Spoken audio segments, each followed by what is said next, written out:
What up? What up? What up? Strictly Podcast, man. I'm Randy Little. It's episode 139. I mentioned it throughout the episode once or twice, but I'm going to say it at the top. If you... I don't know if it makes a difference, honestly, but this Spotify for Podcasters, formerly known as Anchor, after this episode, will stop allowing access to record and edit. So this is the last episode that we are doing through that app for the audio-only version.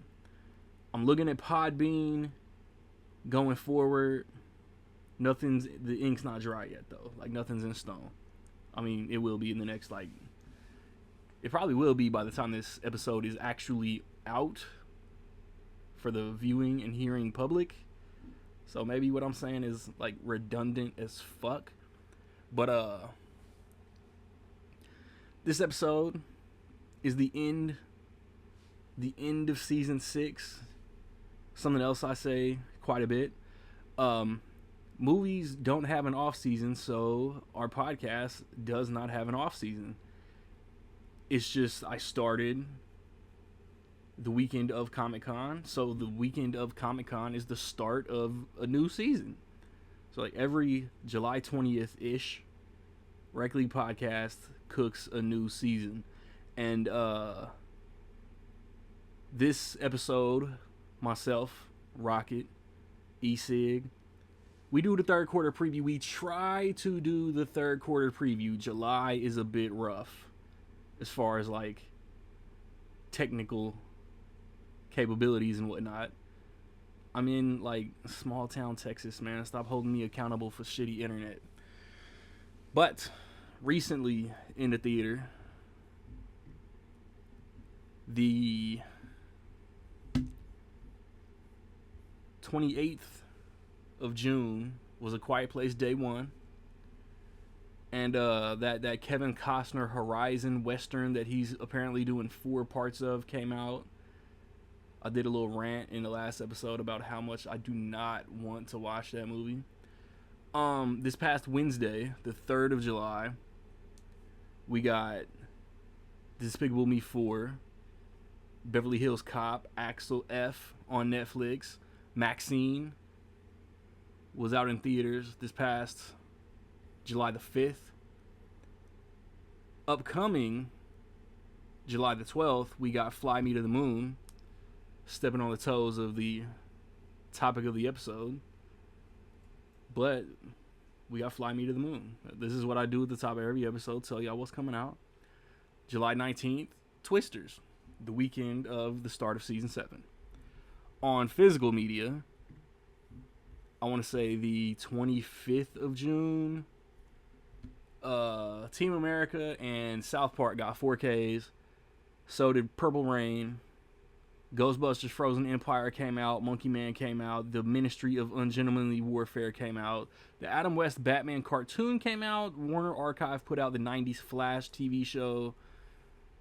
That was a very expensive Tuesday. I feel like I'm forgetting something. The Boys in the Boat.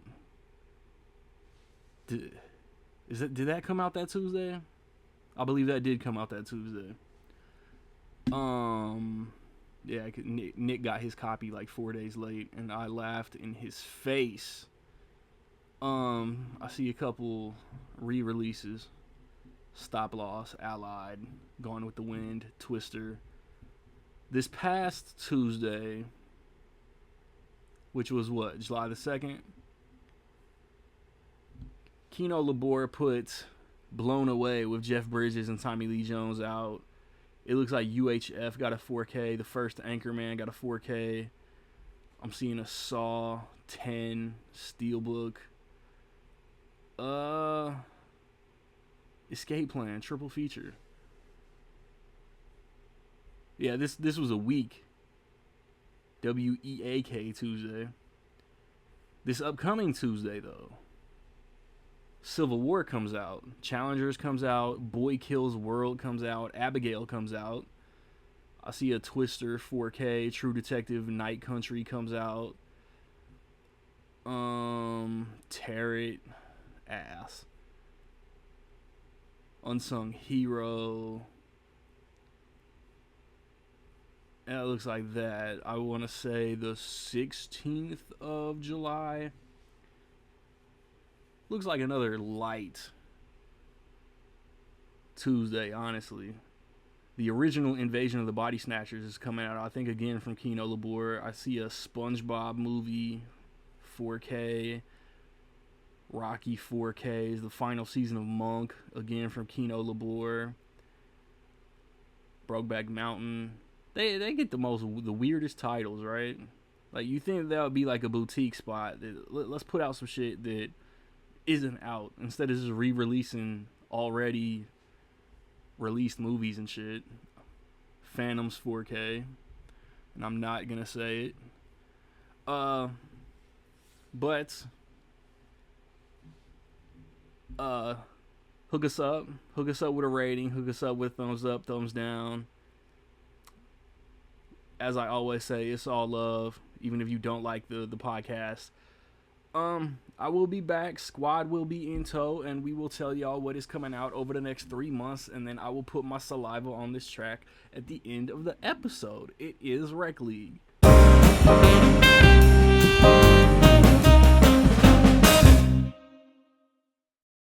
Yo!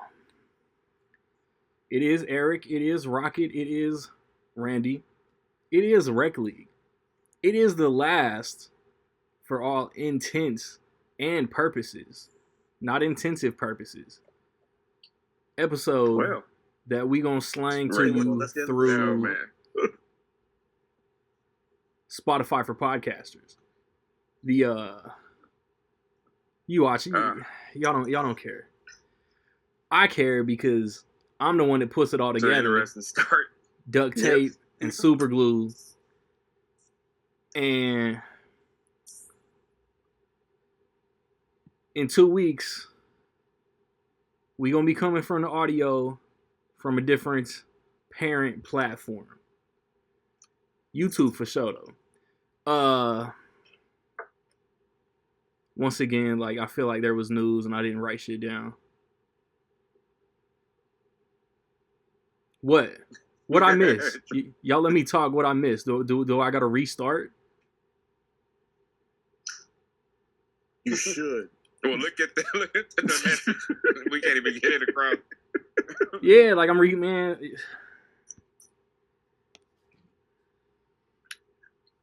So, it was bad, bro. It was. You said it's Rec League, and that. I don't know. You paused right now. Yeah. I'm paused right now. You're glitching out bad. I'm glitching out bad. Yeah. I feel like I'm watching Kung Fu Theater on Saturdays when your lips are moving but nothing's coming out, and then the words come out when your mouth is closed. But it was cool on my end. I could have pushed through all of that. Let's see. Play it back and see how it came out, since it was only 2 minutes, if that, right? Yeah. I deleted it. Oh, that was deleted. You gotta make sure to see how it is. See, that's how you know you ain't recorded a pod in forever, because Spotify for podcasters ain't got no save this shit and run it back.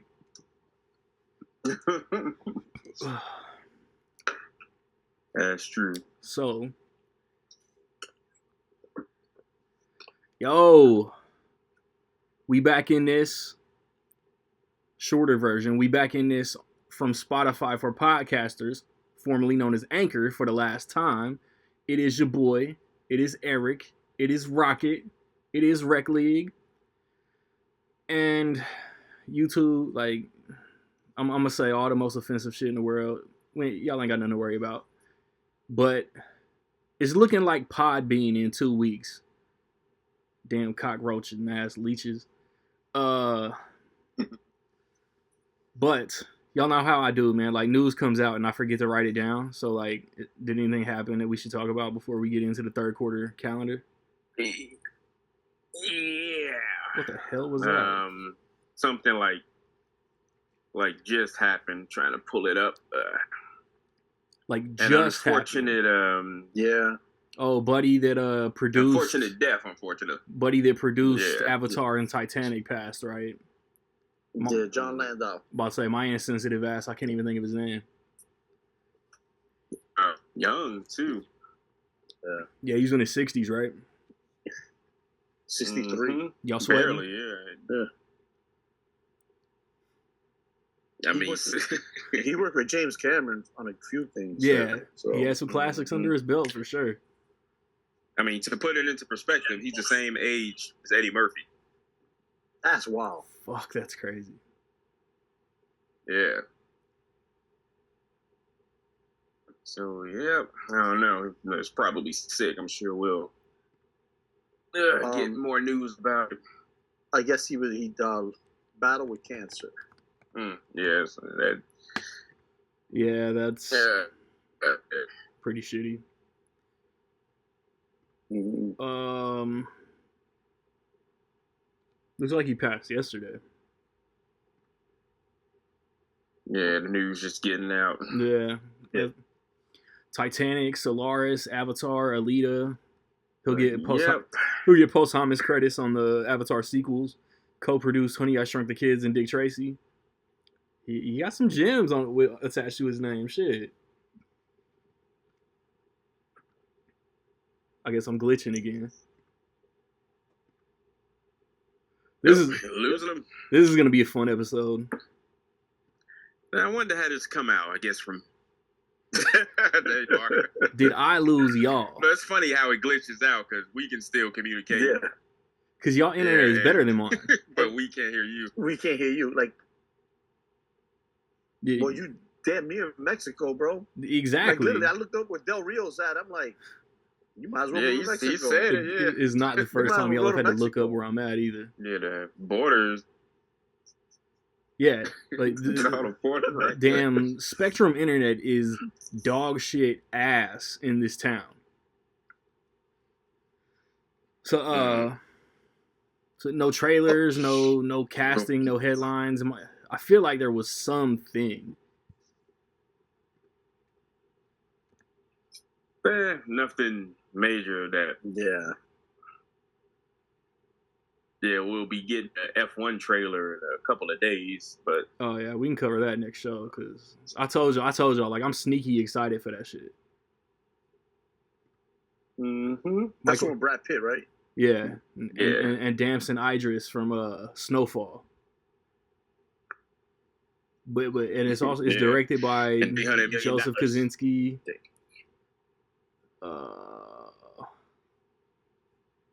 Let me see. Nothing on discussing film. A shitty Crow poster. The director of A Quiet. Do you want to see it? Yeah. Director of A Quiet Place Day One, defending his ending like he needs to. Emma Roberts, in retrospect, talking about some fucking Madam Web. Jack Quaid from The Boys. What are people saying about the ending? A Quiet Place Day One director Michael Sarnowski says he never thought twice about the film's ending. We've all seen it. Yeah. Ending was fire. I mean, it was quite obvious that Lupita knew her days were numbered. And I think yeah. I mean, she was in hospice. Yeah. And she already knew, she didn't have much time. I mean, like, might as well have some, like, in her eyes, sacrifice myself because I'm gonna pass away either way. Facts, bro. Her dad's jacket lives on. The cat lives on. You know what I'm saying? Like, and she went out on her own. Mute, or they cut his tongue out. She went out on her own terms. One of the two. All right, people under the stairs. Mm-hmm. She went out on her own terms, like a G. Like that shit was fire. Oh, spoiler alert for A Quiet Place Day One, by the way.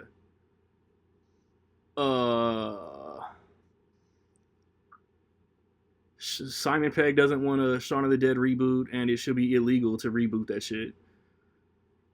Yeah, you don't need to reboot it. Nope. Straight up.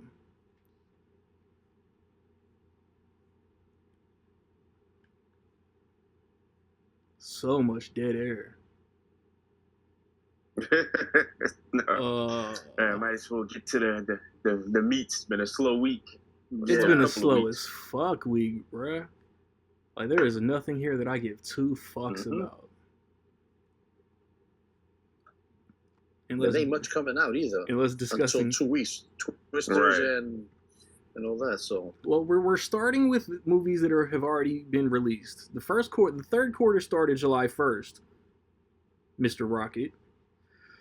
On a Wednesday, July the 3rd. Let's get the proceeding this evening. We got Despicable Me 4, and I know you guys are huge animation guys.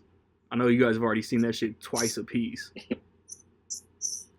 I will say it is better than 3, but I don't think it's fucking with the first 2. It's like really dumb, but it's so funny that you don't care how dumb it is. And then on Netflix, that dropped on the 3rd, after a 30-year hibernation period, we got Beverly Hills Cop, Axel F. Again, Rocket, have you seen this? Because I think me, Nick, and Eric were all right at the same rating. I've seen it. I give it about a 7. I give it a 7. It was solid. That sounds like a 3.5 out of 5. Yep. So we all liked it equally. Yeah. The third one, I don't even think hopefully, see, the thing about this, what bothers me is this should have gotten at least a theatrical release. That's why I was asking if Paramount had any involvement. Well, that's the thing is this. Look, this IP has been around mid-'80s. If you're gonna do, look at Top Gun Maverick. Total Beast makes over $1 billion. If you're gonna start bringing out old IP, big facts, and why not give it a shot? Roll the dice, because I'll tell you this right now. I don't know how much it costs to make that movie. First of all, the title's terrible. This is called Beverly Hills 4. Terrible. Right? So if that's the case, $150 million budget. Okay, 150. All of our monthly rates kept going up for the budget for this movie.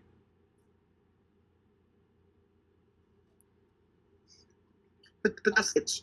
Sooner or later, when it comes to like putting movies on streaming, whether it's Apple TV, Netflix, Disney Plus, whatever.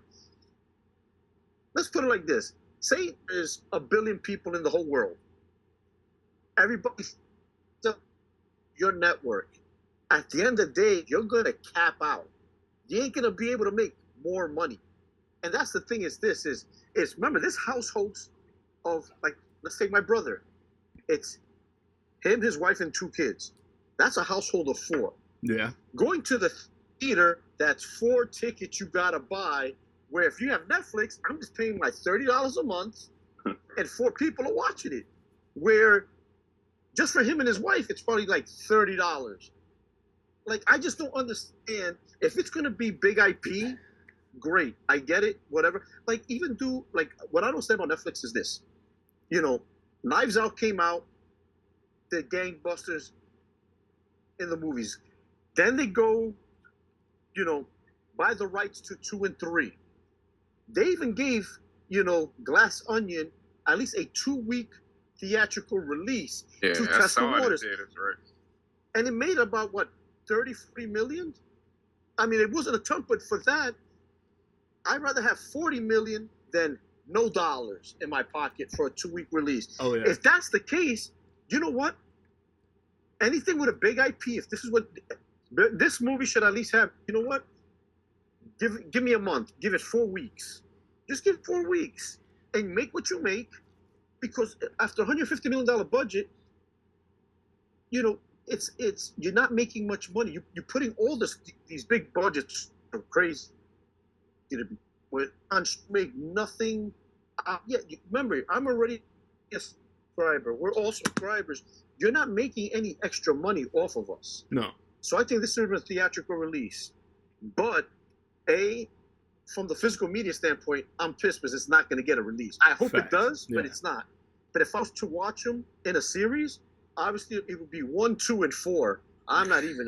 3 don't even exist to me. Bro, 3 is It's nice so for the collection, bad. but nah. There was such a slick. I think I was in 3. There was That's such a how bad it slick was. line of dialogue that took that dig at 3. I loved it. Yeah, yeah. But this probably ain't related at all. But like, I see all these motherfuckers that want to be a part of our world talking about, oh, you're killing movie theaters. Oh, Furiosa already on streaming. The Bike Riders already on streaming. The Fall Guy. Studios want to kill theaters so they can fucking big up their streaming service. Come on. Like, Furiosa's already on Max. I don't know. I'm just putting it out there. Bike Rider's already on Peacock. Fall Guy already on Peacock. For example, after a short fucking theatrical release window, first of all filmmakers got to fucking pull the Tom Cruise big dick move and guarantee like 6 months of or 180 days of theatrical release or some shit. Yeah, it's Cruise and Nolan. It's Nolan or Nolan. Yeah. See, Villeneuve. the thing is this, really, you're hitting on the head. You're hitting on the head, man. It's like, I'll be honest with you. Look at A Quiet Place Day 1. They already fucked that movie over. Prime has already said it's going to be on Prime at the end of July. That's my point. And so most normies can wait. Yeah, and that's the thing is this. You're basically telling this. Week 1, fantastic opening. Fantastic week 1. If some shit has no legs, they calling it a dud. But see, because usually if you have between like a 50%, between 50 and 60% drop, you're doing pretty good. Anything over 60 is better. But now, basically, what they just told the normies and even people that want to go see movies, you know what? Don't come see our movie. You could wait. It's coming out in 3 weeks. A couple of weeks. But it's you just screwed that film and your company millions of dollars, because even if that was your plan, wait until 3 weeks out and then say, hey, by the way, it's a surprise, it's dropping on next day this week or whatever. At least you buy good fortune in that.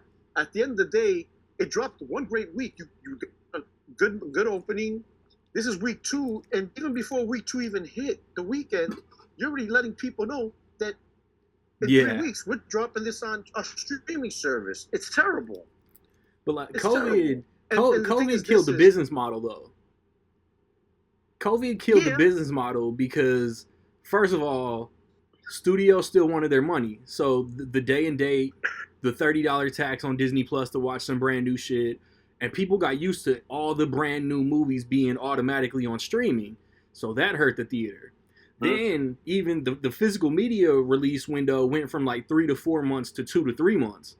So it's like this TikTok generation like went into Hollywood and polluted, and everybody wants to gimme now. Yep. It's like, dog, like, yeah, but it's still fighting though. I mean, yeah. Bad Boys Ride or Die is pushing 500 million worldwide. That's great. But people are still mad at Will Smith. Exactly. Shut up. The fuck up. Yeah. But on that note, Rocket got our first tangent of the episode. On the 5th of July, we got, and I'm not gonna show y'all, but like, imagine me showing all 3 of y'all, including Nick, my middle finger, because y'all have seen Maxine. Rocket, I'm just assuming, and I have not. Rocket, you seen it? Which one? Maxine. No, not yet. Okay, you a good guy right now. Yeah, Kevin Bacon had a busy week. Yeah, he did. Yeah, so none of y'all theaters got Maxine that you know of, or... I mean, Rockets, aren't you in Minneapolis? Yeah. I mean, we got it. I just haven't had a chance to see it. Like, y'all all 3 in major cities except me. I ain't get Maxine. My internet sucks. I'm down bad. Down bad. But, so Eric, like, non-spoiler, does it hold up to the first 2?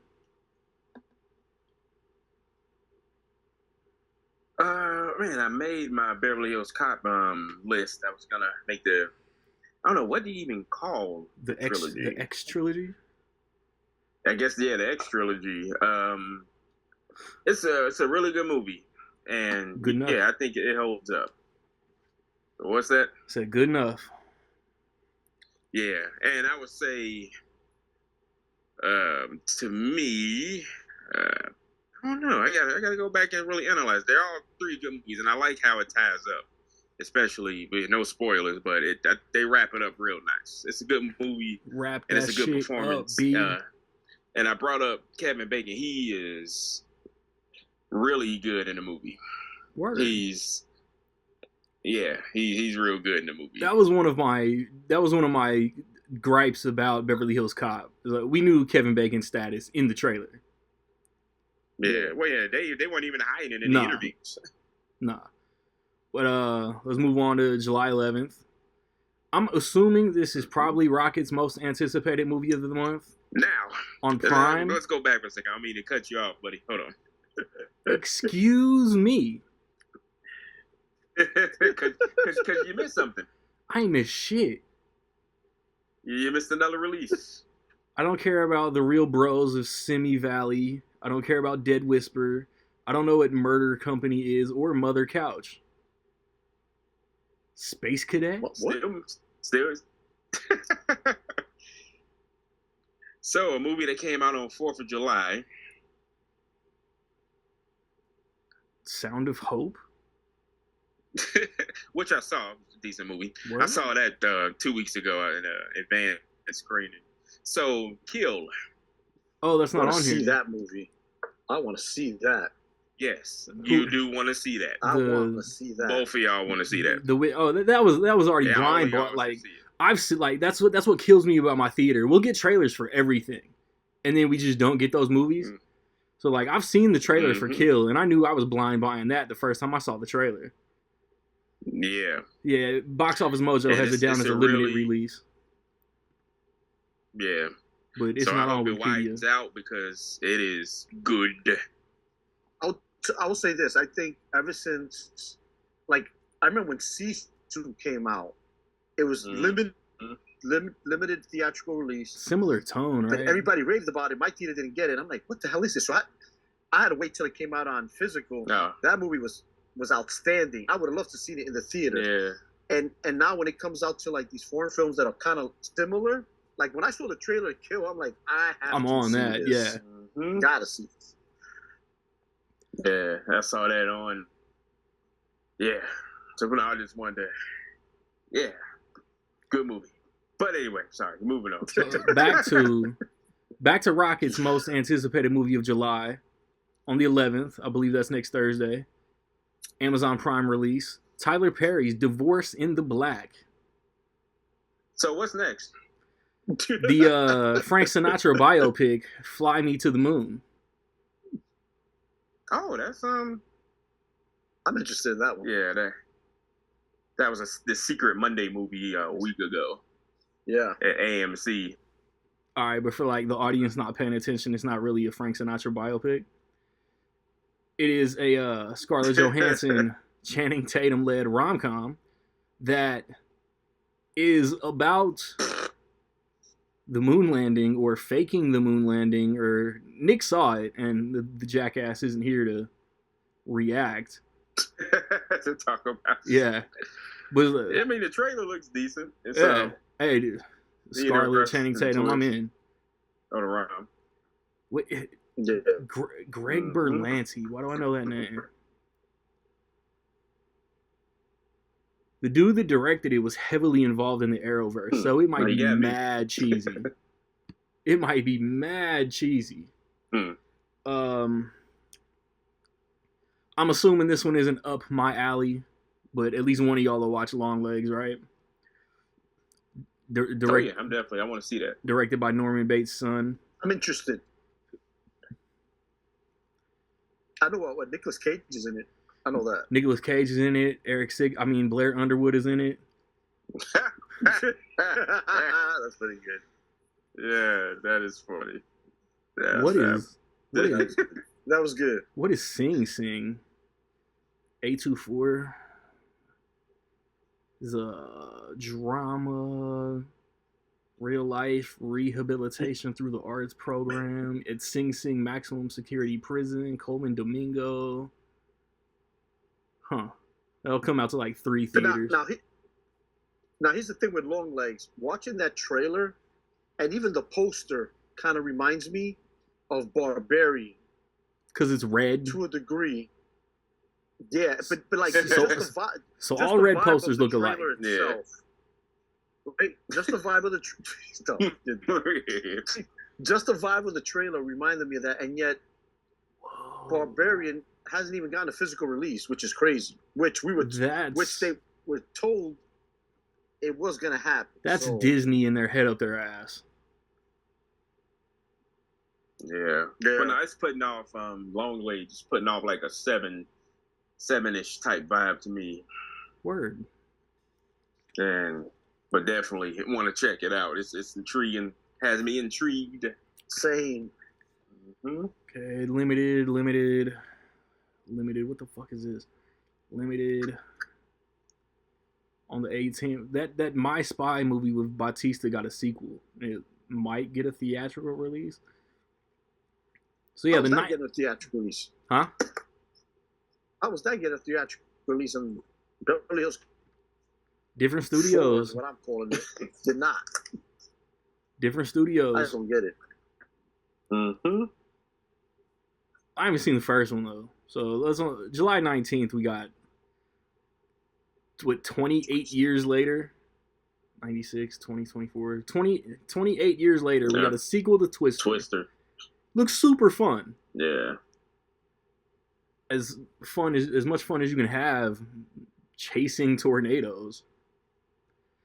Glenn like made the first one work. Glenn Powell has found his lane. Like ever since Top Gun, he's just it's like Top Gun worked, and he's like one of those new like Taylor Kitsch, Sam Worthington guys, but he's good. Yeah. Right, it seems more because like, I didn't absolutely love Hitman, but he was good in Hitman. Right. He's kind of those dudes like even if the movie sucks, he's good in it. Like there was a movie right after Top Gun that nobody really talks about. It's with what was it called? Devotion with it was with Jonathan Majors. That was really good. Yeah, Jonathan Majors. Yep. Yeah, it was a good movie. That was really good. Yeah, it was, and I think But look at that. I mean, the first time I ever saw Glenn Powell, Spy Kids 3D show is dumb. No, it's called.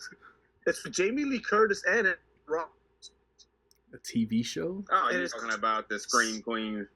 Oh man, like he plays like this fraternity jazz called Chad Bradwell. Man, some of his lines, funny as shit. But it's like that's the first time I ever saw Glenn Powell. Yeah. And what about I didn't see this one yet, but I heard good things. Any of you with a smile. Do you see that, Eric? All right, so after 30 plus minutes of technical fucking difficulty, I think we were talking about Twisters, directed by Lee Isaac Chung, which, like, God forbid, like, Jan de Bont come back, like, nobody wants that. But do we know anything that this dude has done before? Like, he had to have impressed somebody, right? Minari?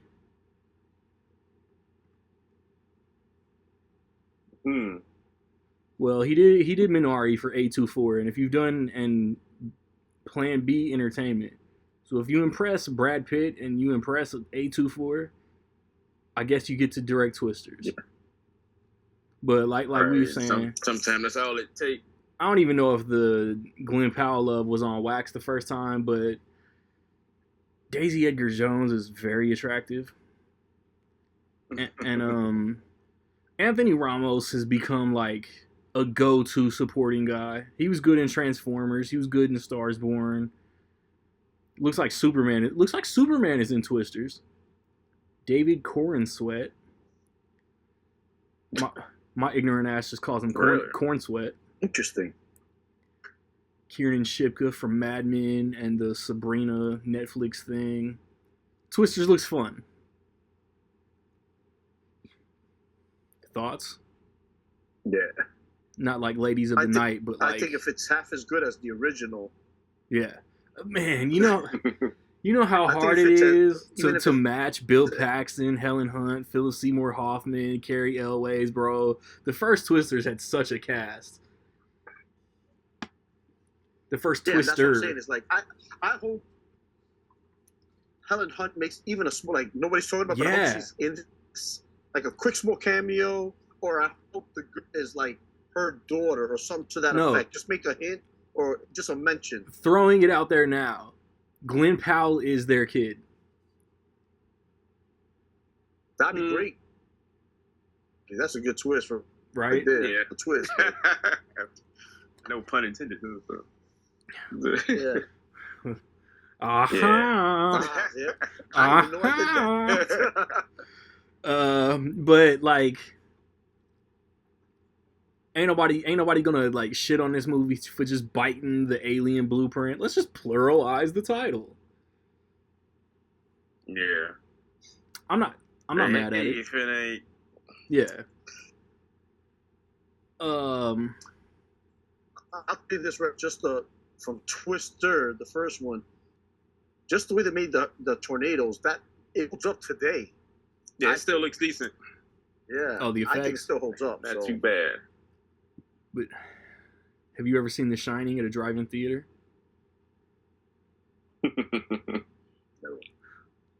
No Twister. The last weekend of July. Feels like we've been doing this for 40 ass minutes when on wax it's been like 12. The 26th of July, we got my most anticipated movie of July, my fucking most anticipated movie of the year, Deadpool and Wolverine.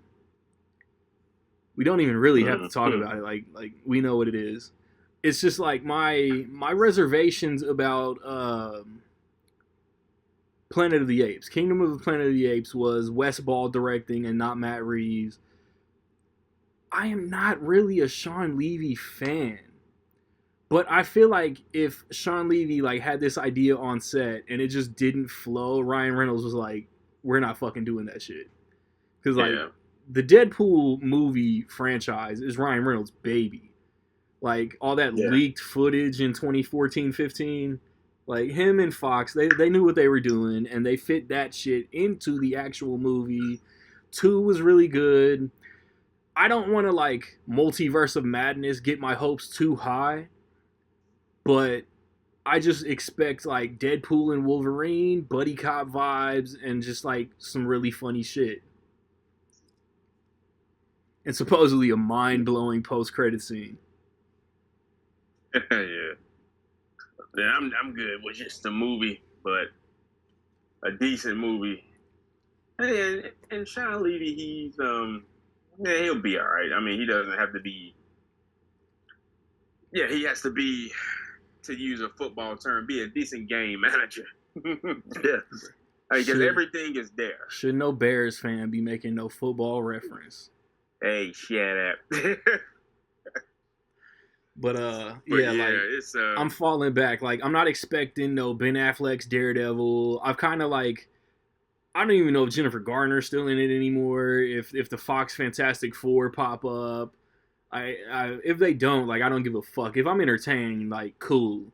I just, like, build us towards, like, the next big Avengers movie. You know what I'm saying? See, and to me, I like, put it like this. The great part about Sean Levy directing this movie is he has a good rapport with both those guys. right. Remember, he directed Hugh Jackman in Real Real Steel. Steel. That's a fantastic movie. That's Fantastic. super underrated. Oh, fantastic. Now, it hit a bump at Night of the Museum, Secret of the Tomb. I think that was the last one. But like I said, I'll give you that. I enjoyed it. I just shut my brain off. I enjoyed it, whatever. But when it comes to him and Ryan Reynolds, I mean, you got Free Guy. You got The Adam Project. The Adam Project, very underrated. What if this is their Beverly Hills thought- Cop 3, though? I hope, put it like this. It's the exact same thing. But I think Eddie Murphy and John Landis did 2 solo stories, star, director, bangers. They team up for the 3rd time on the 3rd chapter of a trilogy. dog shit. Yeah, but there was a lot more behind the scenes going on with their personal relationship. Facts. Yep, and also too, I agree with that. And also, like Sean Levy, he's also involved with Stranger Things. Facts. You know, he's directed certain episodes throughout the seasons. Also, I mean, come on, it's Sean Levy, Hugh Jackman, Ryan Reynolds, that trio. You know, as a director, like Sean him, Levy. and knowing and working with those two guys, he's gonna give them full. Here's the script, but you know how much ad-libbing they'll probably do. You know what I mean? To make it flow. Now, I mean, you know, you don't want to make sure they don't go off the rails, but I think there's going to be a shit ton of cameos that we don't even know about. Which, to their credit, though, I mean, I don't think it's going to be like 50 million characters, but I think there's going to be quite a few. You know, they're going to rein it in, but also for them not. Yeah, some stuff is being leaked out here and there, but not everything. It's just like, there's those fans that like, oh, Eric Bana's Hulk, oh, Dolph Lundgren's Punisher, oh, this, all that. Yeah, just get silly. No, the fuck it's not. No, that's like. It'll be cool though if they brought like Ed Norton back, somebody like that. I bet the closest we get to an original core Avenger cast member in this movie is that fucking like big ass Ant-Man head. Yeah, it doesn't need. Like, we're not going to get Hemsworth. We're not going to get Ruffalo, Scarlett, Renner. Yeah. Because you think about it, it's not really about them. It's more so bridging the Fox characters into the MCU. So it's going to be more of an emphasis on them. Which, this is another shitty title, in my opinion. It should have been called Deadpool Kills the Fox Universe. I agree. That would have went over too many people's head, but that'd have been awesome, right? And there's a comic book based off of that. Exactly, literally a comic book based off of that. Wait, but also, I mean, wait, Rocket, bruh. My thing is this: though, Ryan Reynolds has a lot of pull in a sense with like people that in the industry. Look what he did in Deadpool 2. Brad Pitt plays, the invisible character in that quick glimpse. Vanisher. And then vice versa. Vanisher. Yeah. They pay it back as a favor to each other in Bullet Train. The asshole guy is Ryan Reynolds, who's the agent that, you know what I mean? That's the thing is, like, he has pull like that. Was Ryan Reynolds? Yeah, you remember that? Was Ryan Reynolds in Bullet Train? I just watched that shit. I remember Channing Tatum. Reynolds in Bullet Train. He makes like a 2-second cameo. He's the asshole that Brad Pitt is filling in for. Oh, right. So I mean, it's like fucking, swap. it's like features in hip hop. I swear, like you would buy a hip hop album, like a Jay-Z album, and like, for example, hypothetically, like Eminem is on that shit. Eminem album come out 3 weeks later with a Jay-Z feature. And that's what I'm saying. Great. Ryan Reynolds has a lot of pull. I mean, him, Channing Tatum, were in Free Guy. That is the one. Come up. That is the one that I would almost bet money we get a Channing Tatum as Gambit. Oh, absolutely. And like that's gonna be the one that nobody's like, why is Channing Tatum Gambit? Like they haven't been talking about that shit for 15 years. Right. Well, the thing is, they interviewed Channing Tatum, and when that Disney Fox buyout happened, he was devastated. Yeah, he was devastated. I think he was on the cusp of getting that movie, right? They were going to start. Actually, they were going to start shooting within that month when the buyout happened. I think they even prepped it to built the sets and costumes. But it's like, and they pulled the plug. Where's Channing Tatum from? Channing Tatum is the last motherfucker in Hollywood that, like, I ain't gonna hold you. 21 Jump Street made me a fan. Like, I like Channing Tatum, but he's the last motherfucker in Hollywood that screams Cajun. He's from down south. Is he? He's from down south. Yeah, I think he's from. The name's Alabama Gambit, one of me. Like remember it. Have y'all watched 97? Not all the way, so don't spoil it. Oh, right. Those lines of dialogue right there went so fucking hard. Not all the way. It's been out since March. What are you doing? There's a lot of stuff. It's arguably the best season of TV so far this year, but I'm not done with the Bear. The Bear is going to take the crown. So, Alabama. Yeah, Birmingham he's from. That's close. I've been seeing trailers for a movie called Dee Dee, and it's like a little coming-of-age movie about an Asian kid. It looks really good. It might be one of those blind buys. Like, it's gonna go to like 5 theaters. Coming of age. Yeah. Yeah. It reminds me of Asian mid-90s. Yeah, that's a good way to put it. So that is July, lady and gentlemen. Do I need to ask most anticipated of July? No. Rocket. We know that No. you bumping at Tyler Perry. Nah, I'm good. Excuse me. It's funny. I have not. I think the only.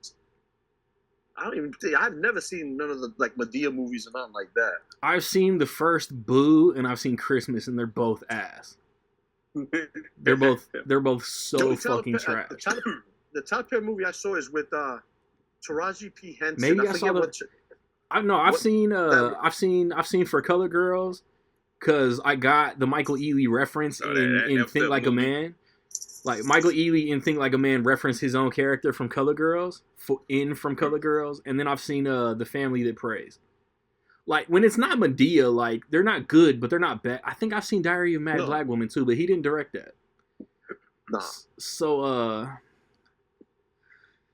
let's hit August, because we're all most anticipating Deadpool and Wolverine. But, man, like, I also, like, side tangent, like, I also hope, like, the Hugh Jackman in Avengers movies rumors are true. He's talking about how he's got this, like, newfound, like, inspiration and all this shit. Where we at? August 2nd? What the fuck was that? Yep. Harold and the Purple Crayon. When Zachary Levi, when he comes out and makes, like, some of these, like, pro-Republican, religious comments and shit, I feel like Nick takes some kind of way about it. So, like, when he said Harold and Purple Crayon looks like dog shit, I thought he was just hating on Zachary Levi. But it really does look kind of bad. Mm-hmm. I haven't seen it's a trailer out already? Yeah. But also, like, Zooey Deschanel. Zooey Deschanel is in it. Alfred Molina, Jermaine Clement, Lil Rel. I have only seen Lil Rel and Zooey Deschanel along with Zachary Levi in these trailers. It's directed by the dude who did a lot of Blue Sky animation movies, so maybe that's why it looks so bad. No offense.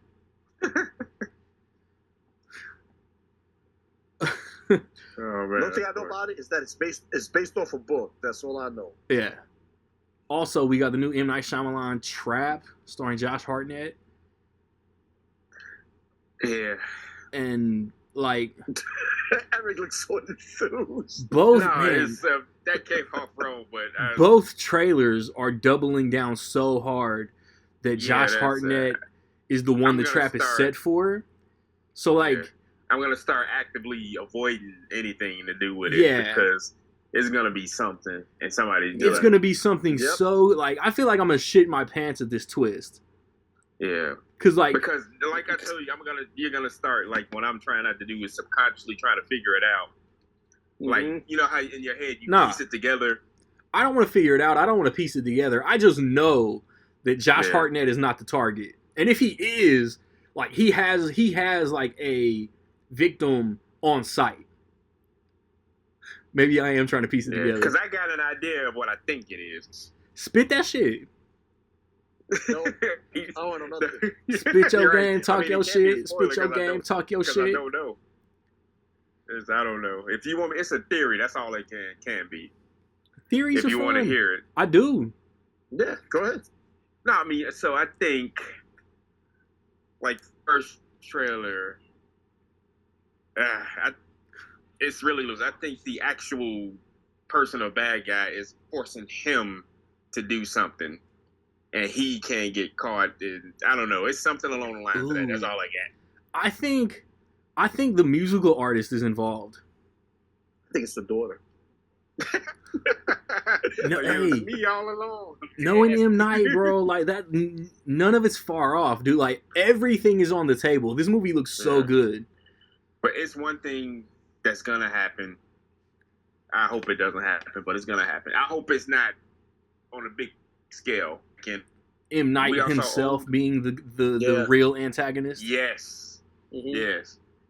Because he got a bit of an ego like that. He Because do. But we like, saw. Yeah, like- but go ahead. all movies on the table.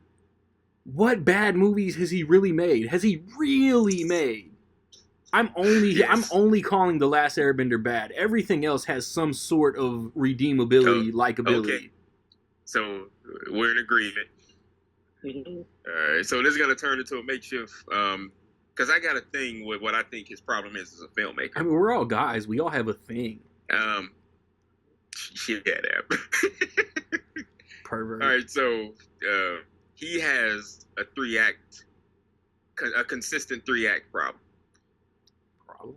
Outside of Sixth Sense, in my opinion, outside of Sixth Sense, outside of Unbreakable, outside of Signs, he has the fucking any other movie that knows. What's that? That's the trifecta, bro. That's the holy trinity of M. Night. Oh. Yes. Yeah, it is. It is. It's like objectively, it's not even an opinion thing, in my opinion. But but I'm in the minority 3-act though. Problem. I think I like Glass more than Unbreakable, but that's just me. It's not a bad movie, but and I'm gonna get to that. I like Glass. His 3-act problem, in my opinion, is Split. Two strong acts, 1 weak act. I'm in Split. I like Split more than Unbreakable. What's that? I like Split more than Unbreakable. You said Glass. I did say Glass. That's my bad. We got to talk about that when Trap come out. Yeah. So, like, for example, next month, The Village. Have we all seen The Village? Yeah. Mm-hmm. You ever seen The Village, Randy? Yes, because that's what Nick made a comment in the group chat about somebody who's seen a movie that he was feeling. Seen a show. He's watching a show and he was feeling like somebody else. And I was about to say those we do not speak of. Oh yeah. So now just using that as an example, The Village. The Village is good. I like The Village. Two great. A great first act, a great second act, but the third act falls apart. You're not wrong. And the Last Airbender is just all around whack. I think his ego got in the way of that. He should have had another writer. He still could have directed it. Another writer that's more familiar with the source material write the movie. He had no right to write that movie. Yeah. But then, do we believe the rumors that like Will Smith really had like total control on After Earth? Oh, I believe that. Yeah, he produced it. He basically hired Shyamalan. Okay, because that is like the 2024-2025 Los Angeles Lakers is After Earth of the NBA. You're not wrong. Right. That's a hell of a what's the name? And JJ Redick is M. Night Shyamalan. Yeah, but now we'll see. We'll go deeper into it, but it's gonna be something. But yeah, man, fuck, that shit looks so fucking good. We'll see. Yeah, I can't wait to see it. I'm also excited to see it.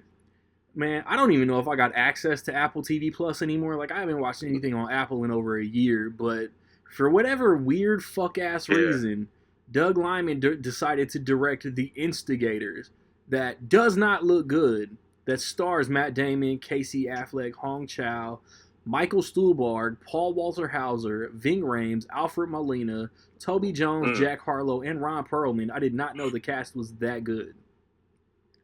Yeah. But like you said, it don't look that good. Like, the Roadhouse remake was like 2 scenes away from trash. and now, like... I hate the term, but I think people were just ragging on it for the most part because they remade a cult classic. Because it wasn't Swayze, and it wasn't a scene for scene, And it was never going to get judged fairly. No. If Conor McGregor wasn't like the main henchman, it would have been like a half a star better. But I think he's what makes it more entertaining, if you ask me. No! I just made a gif. He's an entertaining individual. No. They're like, people are like, what is Conor McGregor doing? He's being himself. He's a shock value hype beast. He does not belong in a movie. But the thing is this. I agree with both you guys. I agree with Randy that Conor McGregor shouldn't have been in the movie, but to Eric's part, Jake Gyllenhaal plays an MMA fighter. Who's But not Conor better McGregor does not. No, I get it, but also he is in the MMA world as a real life fighter. Those fight scenes were pretty sick. Yeah. Yeah, they're creative. They use a interesting technique to make them look the way they look. But on the flip side though, I'm a Jake Gyllenhaal fan. He's one of my favorite actors working. I'm gonna watch that shit again because they greenlit a sequel. Yeah, hopefully they'll improve with whatever they perceive. Whoa. Yeah, but all right, maybe they call it Roadhouse the Shit Show. Who knows? Roadhouse the Shit Show, with a two in place of one of those S's. On Netflix, Saving Bikini Bottom, the Sandy Cheeks movie. This looks like a SpongeBob spinoff. I'm most likely not watching this shit. I like SpongeBob movies. I don't really watch the show. But Chiwetel Ejiofor is directing a movie called Rob Peace.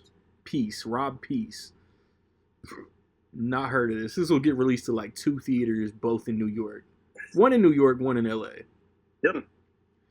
Based on That's all I know. Based on the short, you've heard of this. Based on the short and tragic life of Rob Peace. It sounds like y'all heard that Ludacris chicken and beer skit. It was Rob Quarters. Wow. Camila Cabello, Michael Kelly. I have no idea what this is. Apparently, it had a Sundance release in January. Chiwetel Ejiofor directing though. That's dope.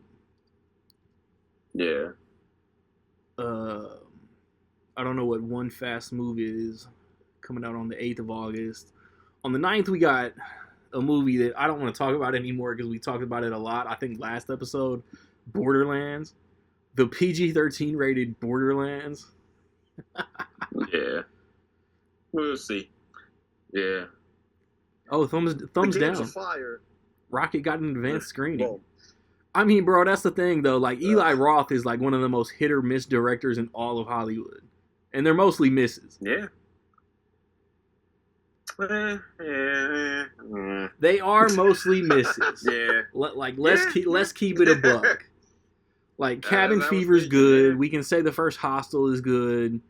We can say Thanksgiving is good. What else does he really have? Knock Knock is ass. I haven't seen the Cannibal movie. I hate that fucking movie. Knock Knock is dog shit. I hate Knock Knock.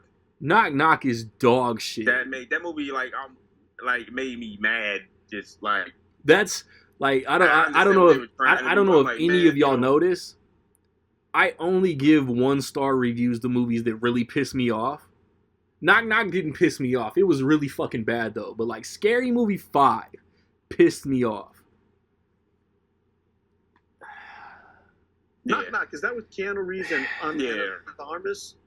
Yes, sir. Yeah.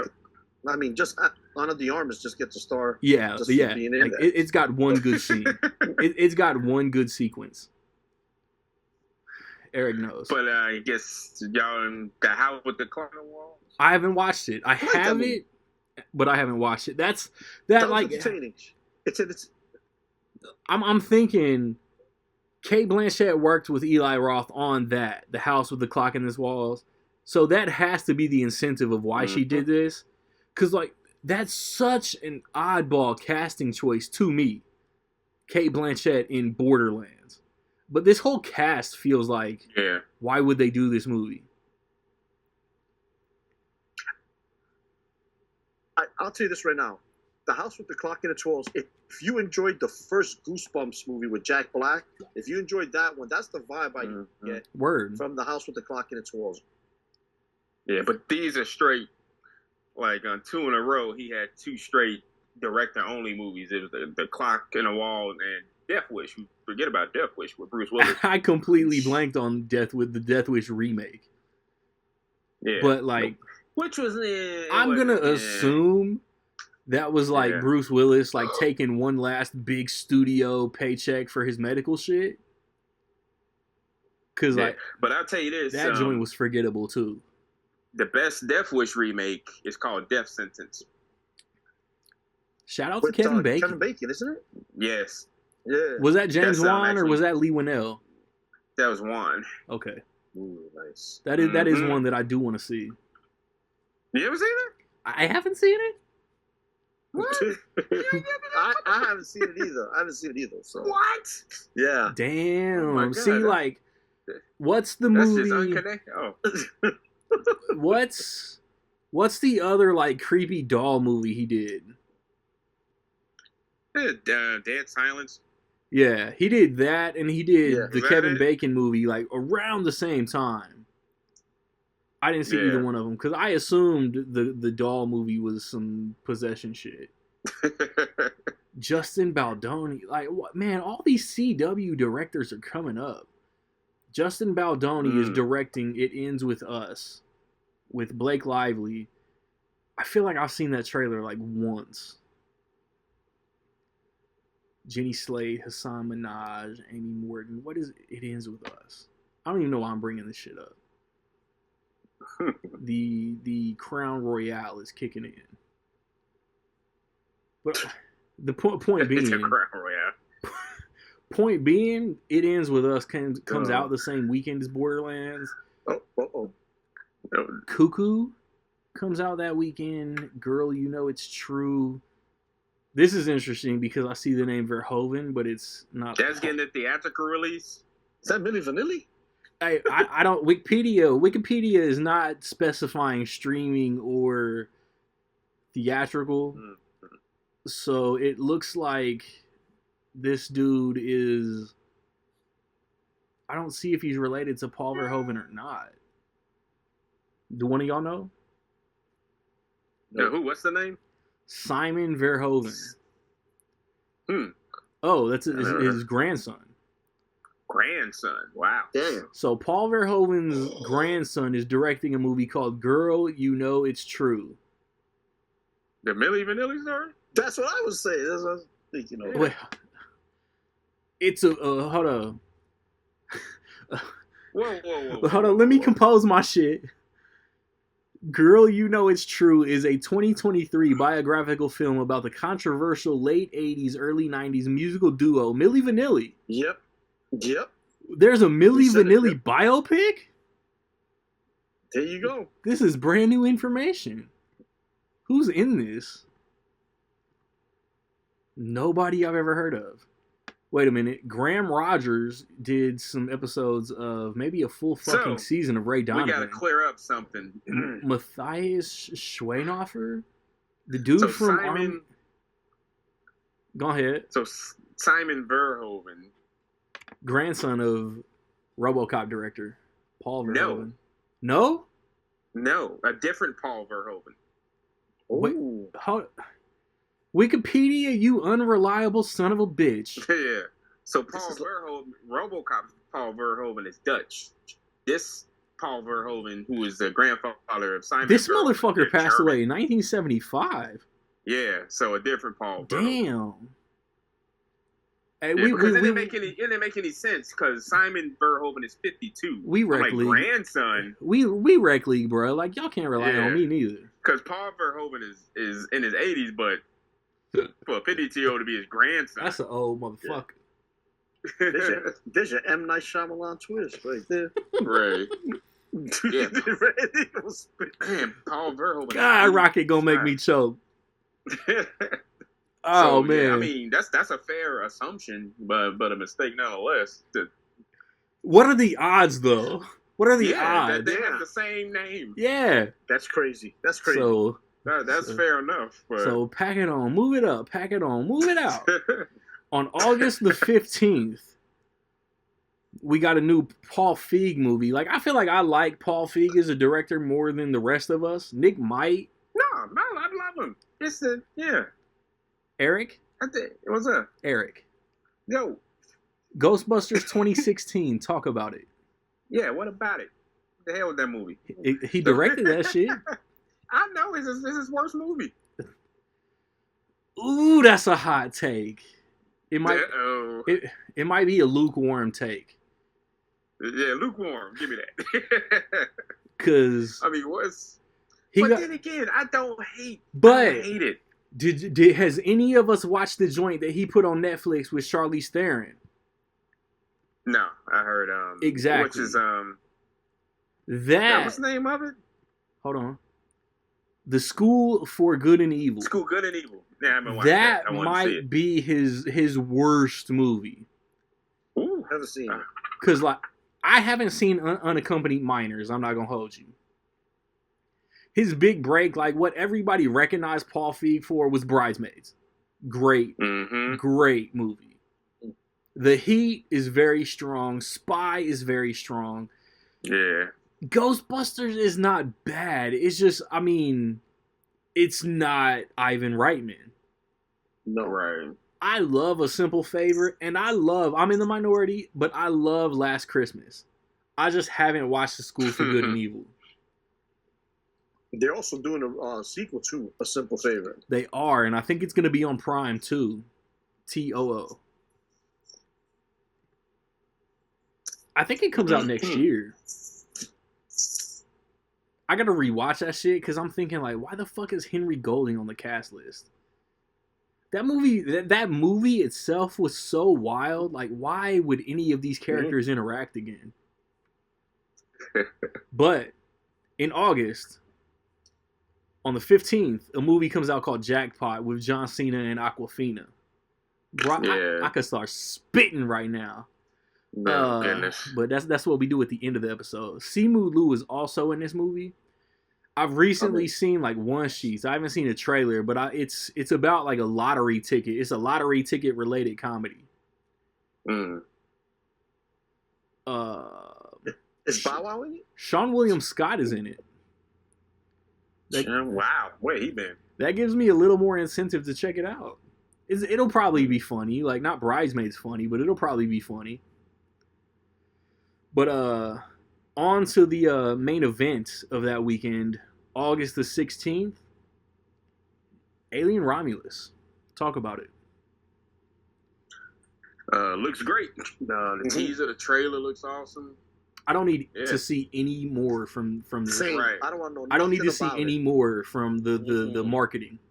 Great director. Ridley Scott is involved. I mean, is it a Terminator Dark Fate situation? No. No, I hope it's better. Why do we think Ridley didn't do this movie?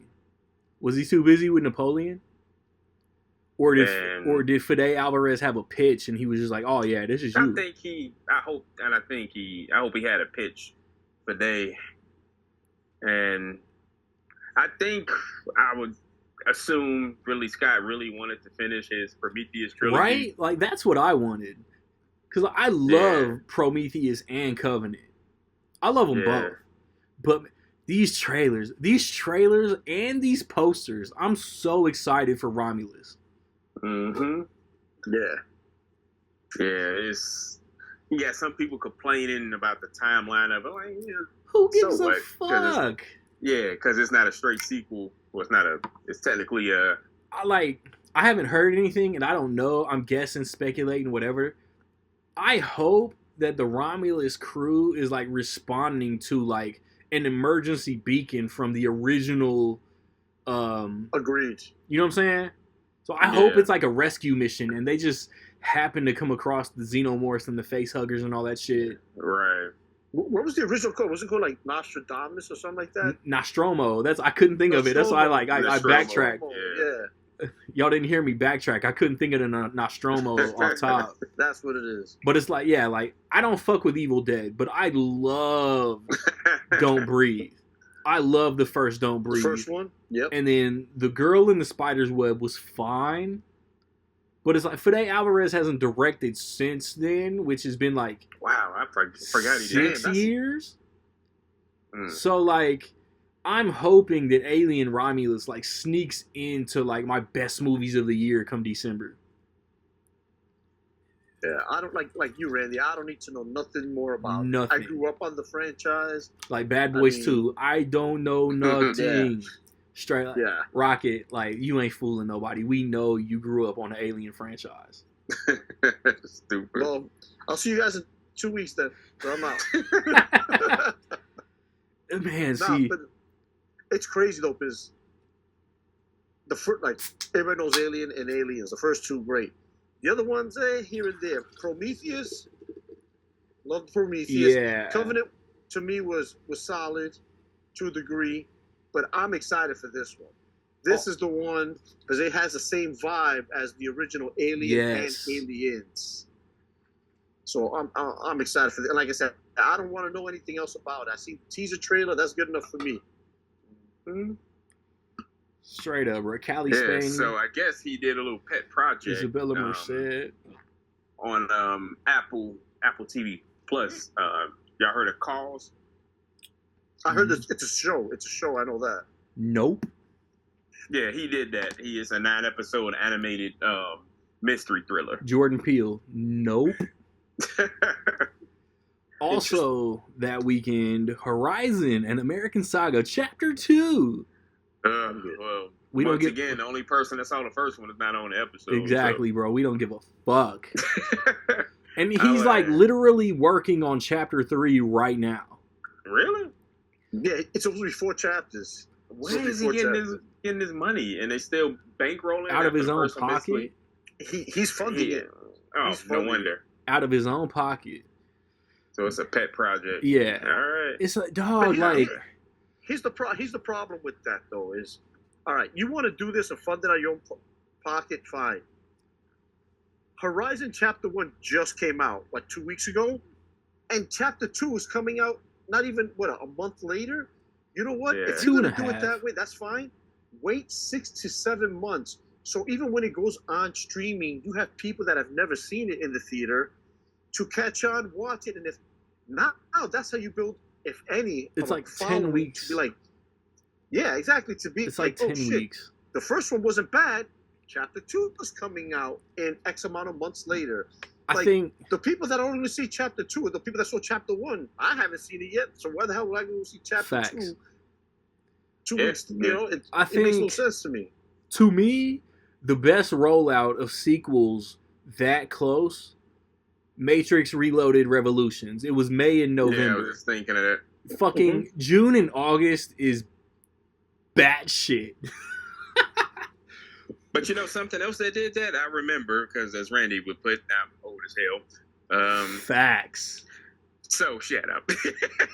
He got to agree. I don't need you to agree. I'm saying it.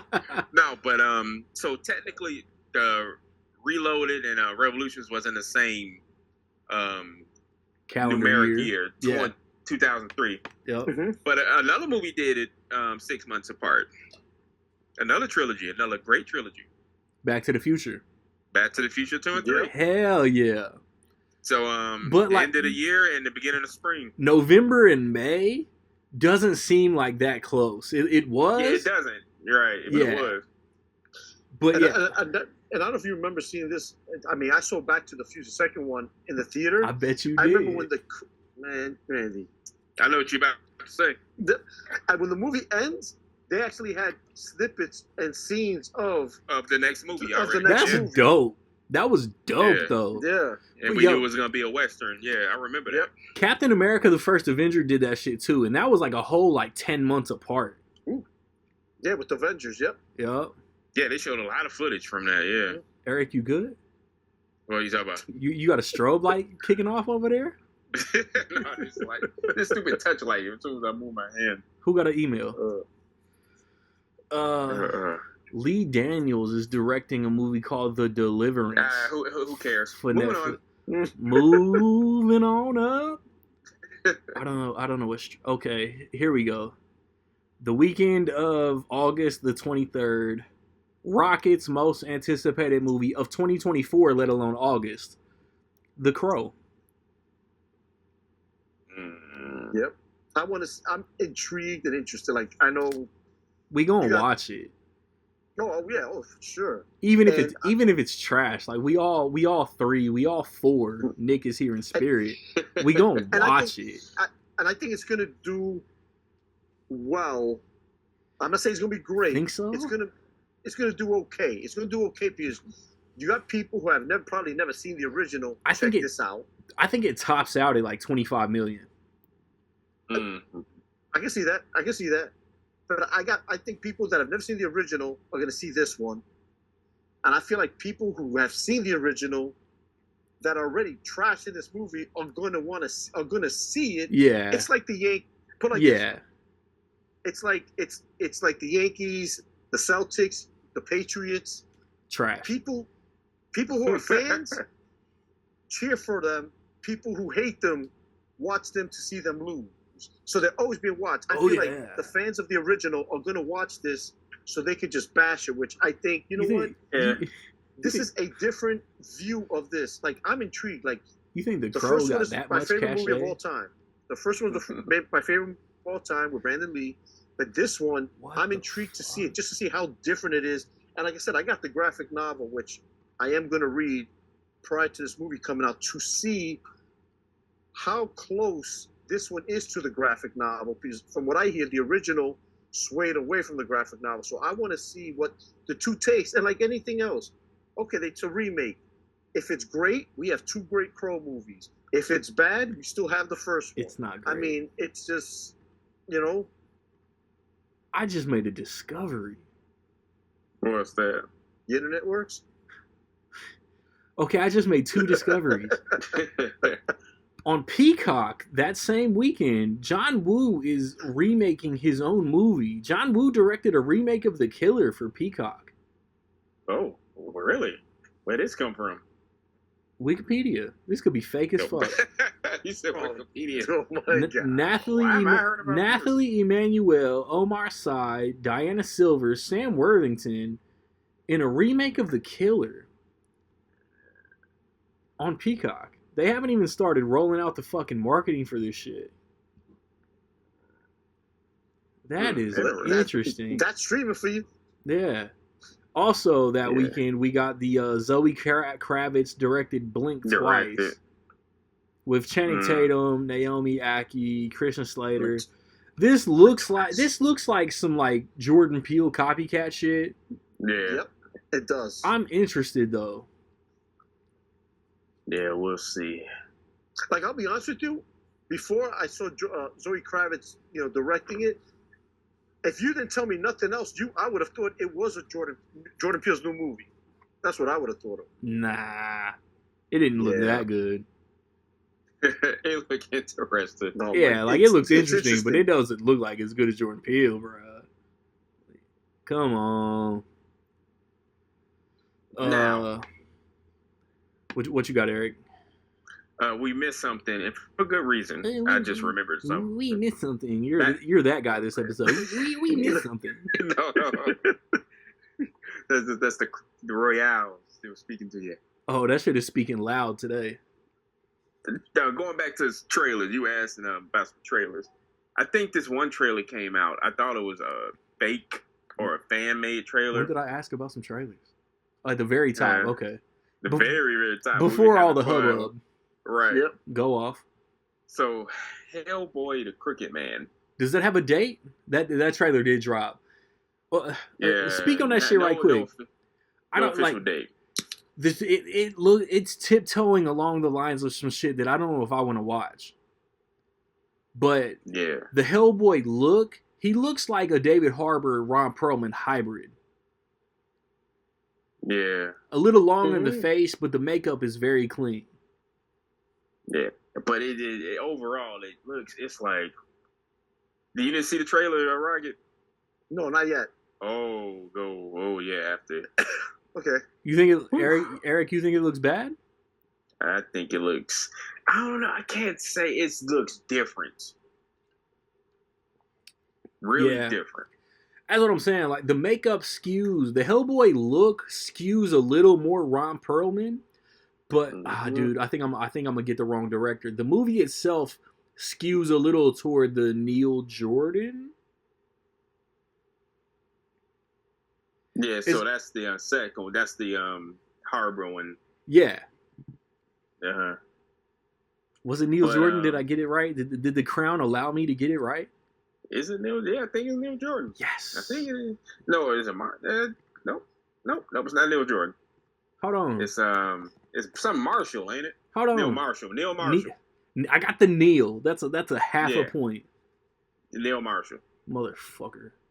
I am looking at it. He does have some resemblance to Ron Perlman, right? like a little bit. But watch the trailer. I mean, he's long in the face like David Harbour, but the makeup is smooth like Ron Perlman.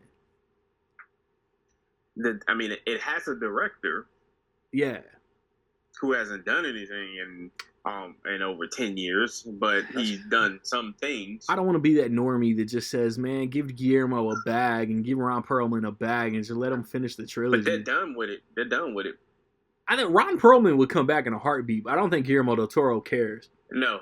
Perlman won't come back. He said this unless Guillermo comes back. Yeah. That's what I'm saying. Give the director, give him a blank check. But they've moved on. They made a mistake because the second one didn't do gangbusters. It came out against The Dark Knight. That's not their fault. It's not. I mean, it's marketing's fault probably, but facts. Or putting the date, but I remember I had the pleasure of meeting Doug Jones once. Where's he from? I know. Eric Sigmund. Eric, where's he from? You go straight to the. I backpedaled. I was gonna say Sigmund, and then I backpedaled, and then it came out very Coming to America. Oh, those guys. But yes, I do believe he's from. Yeah, those guys. Wisconsin or something. But you lying son of a bitch. Yeah, he's from Indiana. That's right, Indianapolis. That's right, Indianapolis. But when was this? This was like 2015. He was there, and speaking of Guillermo, he was there screening Pan's Labyrinth. I'm sorry. Oh, that's for the 24-hour movie marathon. Oh, that's fire. And they also played this episode from Buffy when he played I forget the character's name. Doug Jones. No, character, not his name. The character from Buffy he played. Doug Jones. The what? I'm saying though, Guillermo del Toro, specify for the audience. Mm-hmm. You know what I'm saying? No, I got you. Guillermo del Toro's not gonna act in Buffy the Vampire Slayer. Yeah, well, Doug Jones, right? Pronouns, foul, as Vince McMahon would say. But let me see the killer. But no, he's first of all, we just going. This is what we do on regularly. Yeah, this ain't got nothing to do with the release schedule. Probably will always be the nicest celebrity. Oh yeah, that I've ever met. Doug Jones, super humble. Yeah, but I asked him. I'm like, dude, I'm like, Hellboy 3, what up? He was like, you got $140 million. That's dope. This was in 2015. 9 years ago. So they had a number. What studio though? Because Universal did the first one, or no. Sony did the first one. Sony. Yeah. Sony did the first one. Universal did the Golden Army. But I would imagine that was part of the issue. What makes me laugh though? Damn. Like you said, they had a number back then, 140. Now they're just giving away money to shitty movies. No, with these two. And you look at the behind the scenes issues with the Marshall one. Wow. Was it even worth it? They are arguing over. Have y'all seen it? Yeah, I don't think it's bad.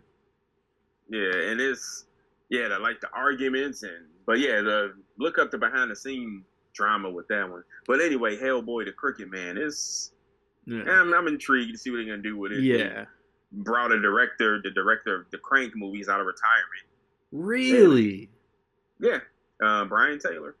Yep, that's what it is. Nell Devine and Taylor, or just Taylor? Yeah, just Taylor. Yeah. Ew. So no duo.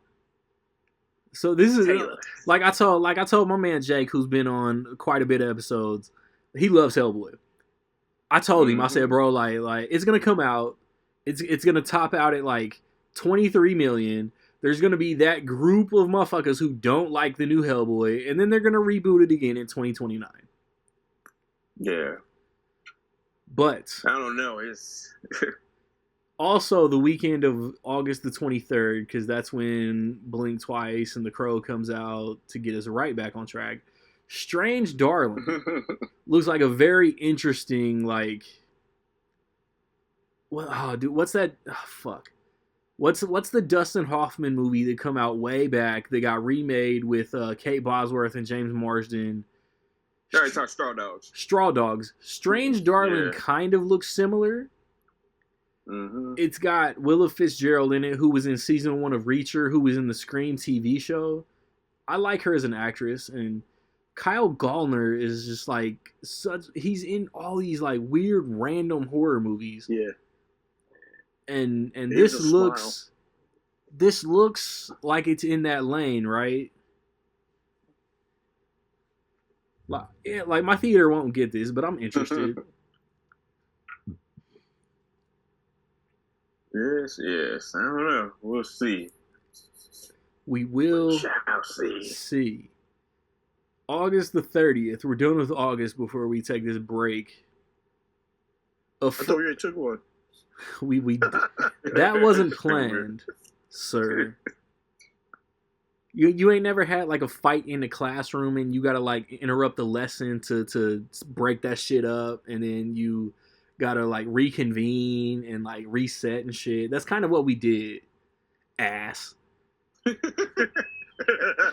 Afraid. The trailer for Afraid just came out and I didn't watch it. It's directed by the dude who directed American Pie 2? I'm guessing. No, he co-directed the first American Pie. Chris Weitz directed this movie called Afraid, and it's an AI horror movie with John Cho and Catherine Waterston. Like, isn't David the what's his name? David yeah, his last name is hard to say. Yeah. David the Smallchin in it. Das Malchain ish. Yep. Yeah, he's in it. I don't know. After I watch a trailer, like I might determine whether I want to see this. 1992 from Ariel Roman with Tyrese. Slingshot with Casey Affleck. I don't know. You Gotta Believe a spiritual Christian movie? I'm not sure. What did I click on? I accidentally clicked on Luke Wilson. Oh, I click on You Gotta Believe, and it takes me to Luke Wilson's filmography. So we're gonna skip right over that. That's weird. So it looks like Afraid might be like the big release for the end of August. Before we break, is everybody's most anticipated movie of August Alien? Oh, of course. Oh, yeah. Oh, of course. Yes. Motherfucker. I'm just thinking like I could have had this PLE on, but my internet is so trash. But let's take a short. Would the court be willing to grant me a short bathroom break? We'll be back. Yes. We'll be back, and we'll do September. And yeah, because is it a boring quarter when we're all on the same page what our most anticipated movies are? Yep. Seems like it. Seems There's like not it, a right? lot of. Because I already know what all of our most anticipated for September is also going to be the same movie, but we're breaking. That's CM Punk. We're breaking, and we're breaking 2 Electric Boogaloo, and I have this ain't got nothing to do with nothing, but like I've thought about September releases. And I always feel like September has a really weak release schedule, but there's like one banger every weekend in September. Ooh, really? Starting with the bangiest banger of September. I'm not gonna introduce this shit with any justice. The weekend of September the 6th. Of course. Tim Burton, Beetlejuice. Michael Keaton, Winona Ryder, Catherine O'Hara, Justin Theroux, Monica Bellucci, Willem Dafoe, and Jenna Ortega. The sequel, I don't know math right now because I am intoxicated, inebriated. 36 years in the making. 88 was it? Yeah. Yeah, 36 years. Yeah. Yes. Good man. Fuck yes, I'm smart. Yes. I am so smart. Beetlejuice. Yes. It's got to be I always good. told you that. I always told you that, Randy. It's got to be good. Like, you always tell me I'm not bad, kid. No. You is smart. SMRT smart. Damn, you gonna do the help to me? You gonna give me the help while you in there in Patrick Bateman crib? Oh man. But I hope you're right. He says it's gotta be good. It's gotta be good. Both trailers have been really fucking good. Belated sequel. But this it's not isn't a straight comedy. Exactly. Yeah. Exactamundo. So it got that going for it. Yeah. But like, just based off the trailers, man, like Michael Keaton hasn't missed a beat as this character. Like, we know he hasn't missed a beat, but as this character, whew. Yeah, in the last couple of years, he brought back two of his classic characters and done a great job. He's one of the better things about that other movie. I mean, I like that movie. I gave it a good rate, so we're not gonna get into that. But no, we not, because as the title character, like in a Freddy Krueger-esque way, Beetlejuice doesn't have that much screen time in the original movie. Do we think that we get an overabundance of Beetlejuice in Beetlejuice because it's Beetlejuice? I think we do. Because supposedly that might hurt it. It might hurt it, but also it's how. But it looks like they do go to the underworld or whatever, right? Yeah, but it's also how you spread it out too. Yeah, you know, he might have a lot more screen time in this one, but if it's spread out throughout the movie, sprinkled in here and there, it's like we won't notice it. On one hand, I hope we don't get too much Beetlejuice, even though they're going to the underworld. And I also hope they don't shove Jenna Ortega down our throats with her being like one of the hottest young actors of the moment. But that's the thing. You got to balance out. So, I mean, she's going to be the star, other than Winona Ryder. Yeah. So, an interesting thing. Y'all remember how long the original Beetlejuice was? I'm not remembering it being this time length. It can't be long. Over like an hour 40. No, I thought it was like shorter. 90 minutes. I thought it was 90 minutes. Yeah, it's like it's an hour, an hour and a half. By 10 minutes. I overguessed by 10 minutes. Fuck me. Hey, man. 92 minutes. I'm assuming with credits. So, yeah, with credits, definitely. Oh, damn. And so the movie is about, I mean, credits weren't that long back in the day. Yeah. They were like 5 minutes. Facts. So let's say an hour and 25 minutes. And out of that, Michael Keaton is in the movie how long, y'all? 6 minutes. I was going to go like 13, a total, 23. Close. Right in between. Yes. 17 minutes. I'm so smart. Oh, dang. So that's a good payday. Yeah, and it was spread out. It was perfect. But like, so the new one, the runtime for the new one, this is where I'm getting at. It's 2 hours and 24 minutes. Ooh, holy shit! That's too much. So yeah, he's gonna be in it more. He's gonna be in there. He got that thing. So 2.5 hours. I mean. 2.5 hours? Why? I'm not mad about it. So obviously that's with credits. So about I'd say 2:15. Oh, I don't but like also, I mean, that. For all we know, I hope that length doesn't feel like it. Like there's some movies that are an hour and a half long and feels like 3 hours. Hopefully this does not. Had good pacing. The humor. Also, it could be where the first half hour is them going back, you know what I mean? Yeah. To there, that area, supposedly the dad passed away and this and that, and hopefully that's the first 30 minutes of the movie. You know what I mean? Like, reintroducing and introducing new characters. Exactly. Allow me to reintroduce myself. And then now we get Michael Keaton as Beetlejuice. Maybe we don't see him in a movie that long for the first half hour to 40 minutes. Right. possible. I think that would be a smart move to do. That's possible. Don't rush him in. Yeah. But He yeah, took it should notes be. from Furioso and Taylor-Joy. We're gonna get that. We're gonna get that funeral. We're gonna get the reintroduction of the Dietzes. We're gonna get introduced to the Jenna Ortega character, and then the whole she discovers like the little like Yep. model town or whatever the fuck. Yeah, I'm hyped. Yeah. But The like, question is, do they make a trilogy out of this? So Beetlejuice. they have to. They have to. They set themselves up. That's what I'm thinking.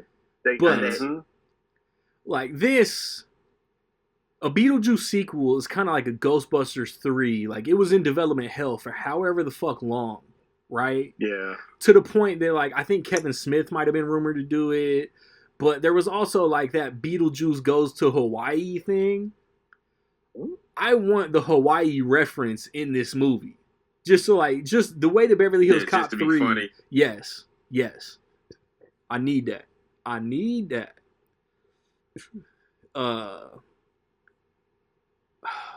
don't know what the fuck this movie is. I'm gonna stop talking about shit that nobody's gonna see. Netflix is doing that Carrie Coon, Elizabeth Olsen, Natasha Lyonne movie called His Three Daughters that same weekend. The Front Room with the Eggers brothers is an A24 movie starring Brandy. I don't know what the fuck this is. Really? You haven't seen the trailer? It looks interesting. I've seen a poster. The trailer is on. They showed the trailer for the movie we just saw. It looks. It looks intriguing. I put it like that. Psychological horror. Yeah. I don't know. Y'all just tell me if that one's good. Speak No Evil. Is this the remake of the Kane horror movie? Nah, that's the one with Young Professor. Yeah, this is the James McAvoy remake of the foreign horror movie. Yeah. The trailers looked fine. I don't know if this is gonna be good. Again, I'll take y'all word for the shit. I'm on September the 13th. The Killer's Game is the Dave Bautista movie where he's a hitman and puts a hit on himself because he thinks he's dying. That was good. Yeah, this looks fun. This looks fun, and I hope I'll be checking this out. Also, that's J.J. Perry directed. He did the Day Shift. Is that the Jamie Foxx Netflix movie? Yeah. Okay. He's another like David Leitch and the other John Wick director, Chad Stahelski. Yeah, he's a former stunt coordinator turned filmmaker. Okay, that's what's up. They make good action. Yeah, and just like the guy who did Extraction, I forget his name. Oh, you got me there. Because I still haven't. Y'all gonna kill me, but I haven't seen 2 yet. I saw it again last night. Yeah, I love that movie. Yeah, Sam Hargrave. There you go. Yeah. Also, the weekend of September the 13th, the Eric Sigmund biopic, My Old Ass. Stupid. It sounds like I'm fucking with you, but that's really a movie coming out that weekend. Oh. Megan Park, Aubrey Plaza, Maddie Ziegler, Percy Hines White. No idea what the fuck this is. You ever heard of that? Nah. You have, clearly.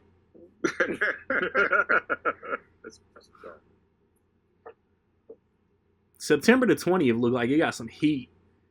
Transformers 1, which it's a Transformers animated origin movie, but I think we said within the last 2 or 3 episodes, after Teenage Mutant Ninja Turtles Mutant Mayhem, Paramount is really starting to take animation serious because this animation looks so good. It doesn't look like Mutant Mayhem, and it doesn't look like anything Paramount has put out ever. But Chris Hemsworth, Brian Tyree Henry, Scarlett Johansson, Keegan-Michael Key, Steve Buscemi, John Hamm, Lawrence Fishburne in the cast, I'm there. I'm so hyped to watch this.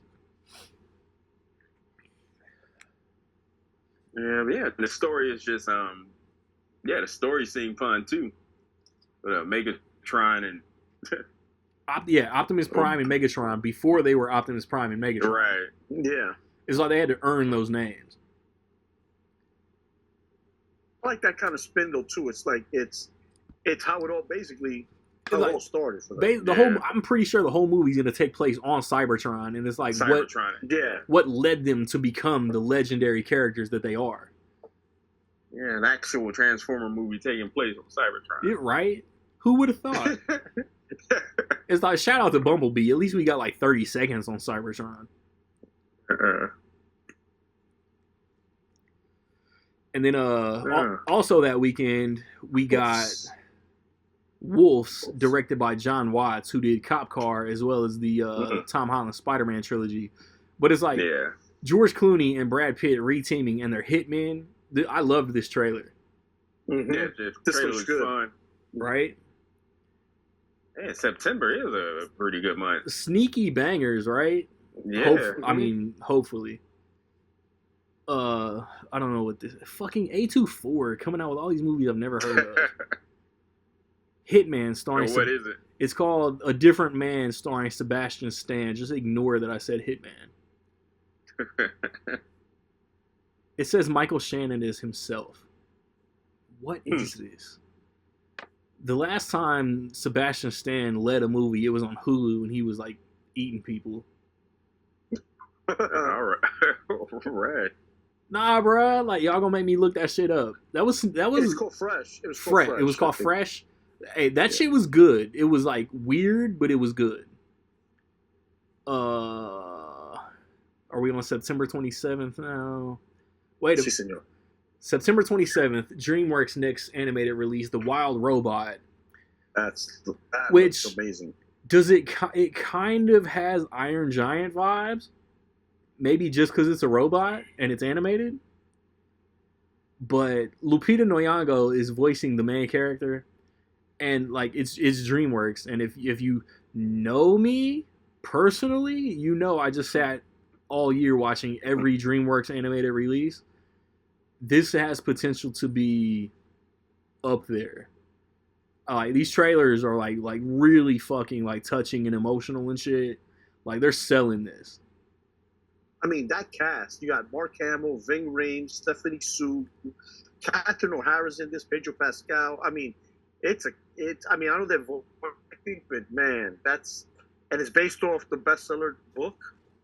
I mean, I can't wait to see this. Oh, yeah. Can't wait to see it. Also that weekend, from the director of The Godfather and The Outsiders and Jack. Oh, that comes out then? Megalopolis, and I don't give a fuck about this movie. Really? I don't care. I'm not seeing this. I don't give a fuck. So, I don't give a motherfuck. Articles are articles, people reading, whatever. They're saying, like, I know Francis Ford Coppola, this has been like a dream project of his and all that. But the articles I've been reading in Variety and all that is saying is this movie is a mess. Yeah. Now, that's what I've read. Like I said, reading is reading, seeing is seeing. You know what I mean? So it could be a mess for somebody. I might enjoy it. But also, I'm watching Wild Robot before this fucking movie. So hell yeah. But yo, bro, Adam Driver, Francis, Giancarlo Esposito, Nathalie Emmanuel, Aubrey Plaza, Shia LaBeouf, Jon Voight, Lawrence Fishburne, Talia Shire, and her son Jason Schwartzman. Cast is crazy, but like I still don't care. Well, that's Francis. That's his sister right there, Talia Shire. So. That's his sister. I never knew that. Sister, I never knew she that. was in like in the Godfather. No movie. wonder she was in the Godfather. People forget Nicolas Cage is his nephew. No wonder Jason Schwartzman comes off as such a prude. Yeah, Nicolas Cage is part of that family right there. Whoa, so it's a big family. I'll tell you that now. Whoa, that's like the NOIE family of wrestling right there in Hollywood. Mm-hmm. Man, The Rock is about to do some incest type shit. I mean, you do know who Talia Shire's son is, right? Jason Schwartzman. I just fucking said that shit. You sure? One more time. Are you sure? Did she? Are you sure it's not the crown? Are y'all fucking with me? Does she have another kid? You know. God. But she does, but he doesn't act. But obviously. Oh man. Never let. And then there's Have you? Well, he passed away, but go ahead. The cinematographer for the Schwartzman, he did Road to Perdition, and yeah, forget his name. He's Shout out to him. Yeah. Shout out to him. Road to Perdition is one of the most underrated movies of all time. And it's also a what type of movie? A great movie. It's a comic book movie. Yep, it's a graphic novel. It is a comic book movie. I knew that. Yeah, but now Francis Ford Coppola, who's if I think this might be his retirement movie, no matter how it does. Can I put this? Can I put this out to the panel right quick? Uh-huh. Is Francis Ford Coppola one of them dudes who has been coasting off of 1, 2, maybe 3 movies his entire career? I don't know. You gotta ask that. Let's keep it a buck right quick. Godfather Part 2, Apocalypse Now. But then again, what other great movies has he done? Well, Godfather 1. That's what I said. Godfather Part 2 and Apocalypse Now. But then the Outsiders is very good, but it's not like a classic. Yeah. I like Jack. Nobody else really does. Well, when you come out the gate with the Godfather, there's only one direction you're gonna go. Yeah, down. Okay, that's the Orson Welles syndrome. Let's hypothetically say that Us and Nope are bad. They're not, but let's hypothetically say they're bad. And everybody else calling Jordan Peele a great director because Get Out is phenomenal, but the rest of his shit's not. Yeah, but they're like if Reservoir Dogs is a banger and Tarantino never made another good movie. Yeah, no, but I'll say no. Because those movies, like even people who haven't seen The Godfather know what The Godfather is and know the importance of it. Eric. What's that? Eric? No. Eric. It sounds like you scratching. We know everybody that is a fan of Rec League Podcast know that you mad old with your old ass. Here we go. and Rocket, you mad old too. Rocket, you mad old too. Coppola came out in the generation of Scorsese and Spielberg and all the icons. Lucas, who also is coasting off a franchise. Like, is Coppola coasting off of some good shit in the 70s and no good shit after? No. Because I can name that. No, great stuff. Say great. Yeah. Great. I absolutely fucking love what he did in the 70s. And if listen. If you on whatever you streaming this shit off of, if you watching off of the YouTube, whatever the fuck video platform, if you say that you a fan of film and you don't like what Francis Ford Coppola contributed in the 70s, and you don't like that shit, you're not a fan of film. With all of that being said, for all intents and purposes, I still don't give a fuck about no Megalopolis. Megalopolis. He did a movie in the 80s. I don't know when, but it was cool. It had Richard Gere in it. The Cotton Club. Gregory Hines. My dad loved the movie. It's called the Cotton Club. Yeah. Yep, that movie was solid. That shit has been on my eBay wish list for like 5 years. I want to grab it. The thing about it though too, it's people forget. Around that time, he tried to. I think he started his own production called American Zoetrope, and that had George Lucas and all that, and that fell apart. Yeah. So that's because when it fell apart, that's when George Lucas went on his own and did his own thing. Like that's pre-Star Wars, but Brian De Palma, American Graffiti. Francis Ford Coppola, George Lucas, Steven Spielberg, to be honest with you, was the last one to join that group of friends. They were all good friends. The Rat and Pack all of that, directors. You know what I mean? Yeah. Scorsese was part of that. So basically, look at that talent. And that was they are the reason why movies are what they are today, because people took from what they did.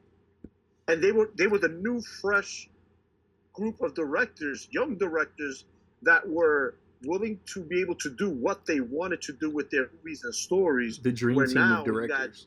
You got studio interference, you got this, you got that. I mean, they got to do what they wanted to do. But you gotta... Carte blanche, baby. One of the greatest things ever that Francis Ford Coppola did is Captain EO. You gotta remember that. I remember that movie. Michael Jackson. I guess I gotta hear of it before I can fucking remember it. So it's a Disney park theme ride, a 3D thing. You never... The fuck? Yeah, really? With Michael Jackson, bro. Yeah, it's like a 20-minute Michael Jackson theme park. It's in 3D. It's like a musical. I'm cool on that. This dude is 85 years old talking about some Megalopolis. Oh my god. Yeah, I mean, but yeah, and people forget Bram Stoker's Dracula. That's another one. Bram Stoker's Dracula, but go off. Yeah, Bram. Did I say Bram? That's not what you said. I say Bram. The final product will reflect that you did not say Bram. I said Bram. All right, bruh. Bram. I don't know what it's the what you drinking? The cognac? Bro, I'm on that Crown. I'm on Crown. No apple, no vanilla, just Crown. Yeah, like I'm trying to catch a sponsor out here. We'll see. I have no interest in Mega this whatever it's called. Rocket's gonna watch it. Yeah, just to torture myself, but I'll see it. I watch it. So you know it's bad going in.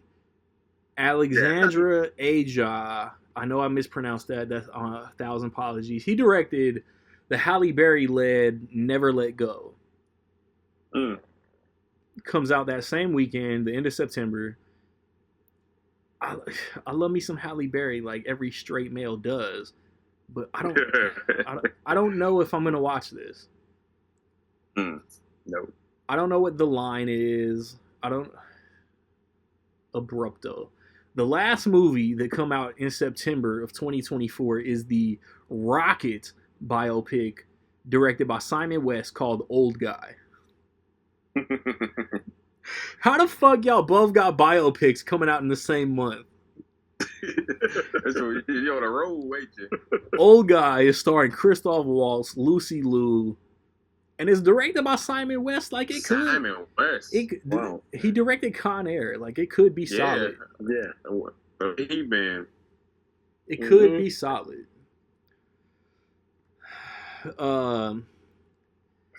Before we wrap this bitch up. Wait a minute, I keep forgetting. He directed the best Expendables. Expendables 2 with Chuck Norris and Jean-Claude Van Damme, the best Expendables villain. Yep. Damn right. Wow. That's part of that movie is when Arnold Schwarzenegger rips a damn car door. Man, they could have been having fun in Expendables 3, but it's rated PG-13, so it don't count. Expendables 2, like, they were cutting up, having a fucking blast. Oh, yeah. Yeah. I don't know what the fuck this movie is. This movie's going to come out to, like, 4 theaters. There's so many movies I've brought up that are going to get such a limited release. All of our most anticipated movie of September is Beetlejuice, right? Yeah. So, as much of a headache as this segment of this podcast, of this episode 139 of this, all it took was me resetting my fucking router and we figured it out. You're welcome. It took 2.5 hours to get this shit done. Yeah. And the episode itself it's like 10 minutes. Will end up being like 2 hours. Yeah, I mean, straight up. It almost got scrapped. It almost got scrapped. But like, I really enjoy doing these quarterly previews. I don't know. Like I don't know if I should ask this shit on wax, but like I love doing this shit. I don't know if it feels like a chore to y'all every 2 weeks getting together, chopping it up. No, see, these quarterly ones I enjoy because it's something to get excited about, to look forward to. Yeah. And yet, you don't know what that movie could be great. Mm-hmm. It could be terrible. I mean, it's something to look forward to, but also that hype. Like I said, Deadpool is coming out in 2 weeks. Yes. That could be probably the worst movie ever made. I don't think Shut your we mouth. don't know. We don't. We honestly don't know. I doubt that happens, but we don't know, and that's what's fun about these. You know, there's something to look forward to. You know, for all we know, mega, whatever I can't even pronounce it. The Francis Ford Coppola movie, that might be the best movie of the year. Who the hell knows? Like that's what I'm saying. Is like we don't know. That's what makes it so fun. Big fact. Yeah, but no, yeah, this is great. I mean, that reminds me. The next episode, which I reiterate won't be specifically published through Anchor or Spotify for podcasters. It comes out the weekend of Twisters. So, like, do y'all have topic ideas, or are we going to talk about another random year in the past, or what? I thought, like, we could do, like, Amblin Entertainment. Like, I thought that might be fun. Like, Steven Spielberg. A gang of shit that Steven Spielberg had his hands in. Oh, yeah.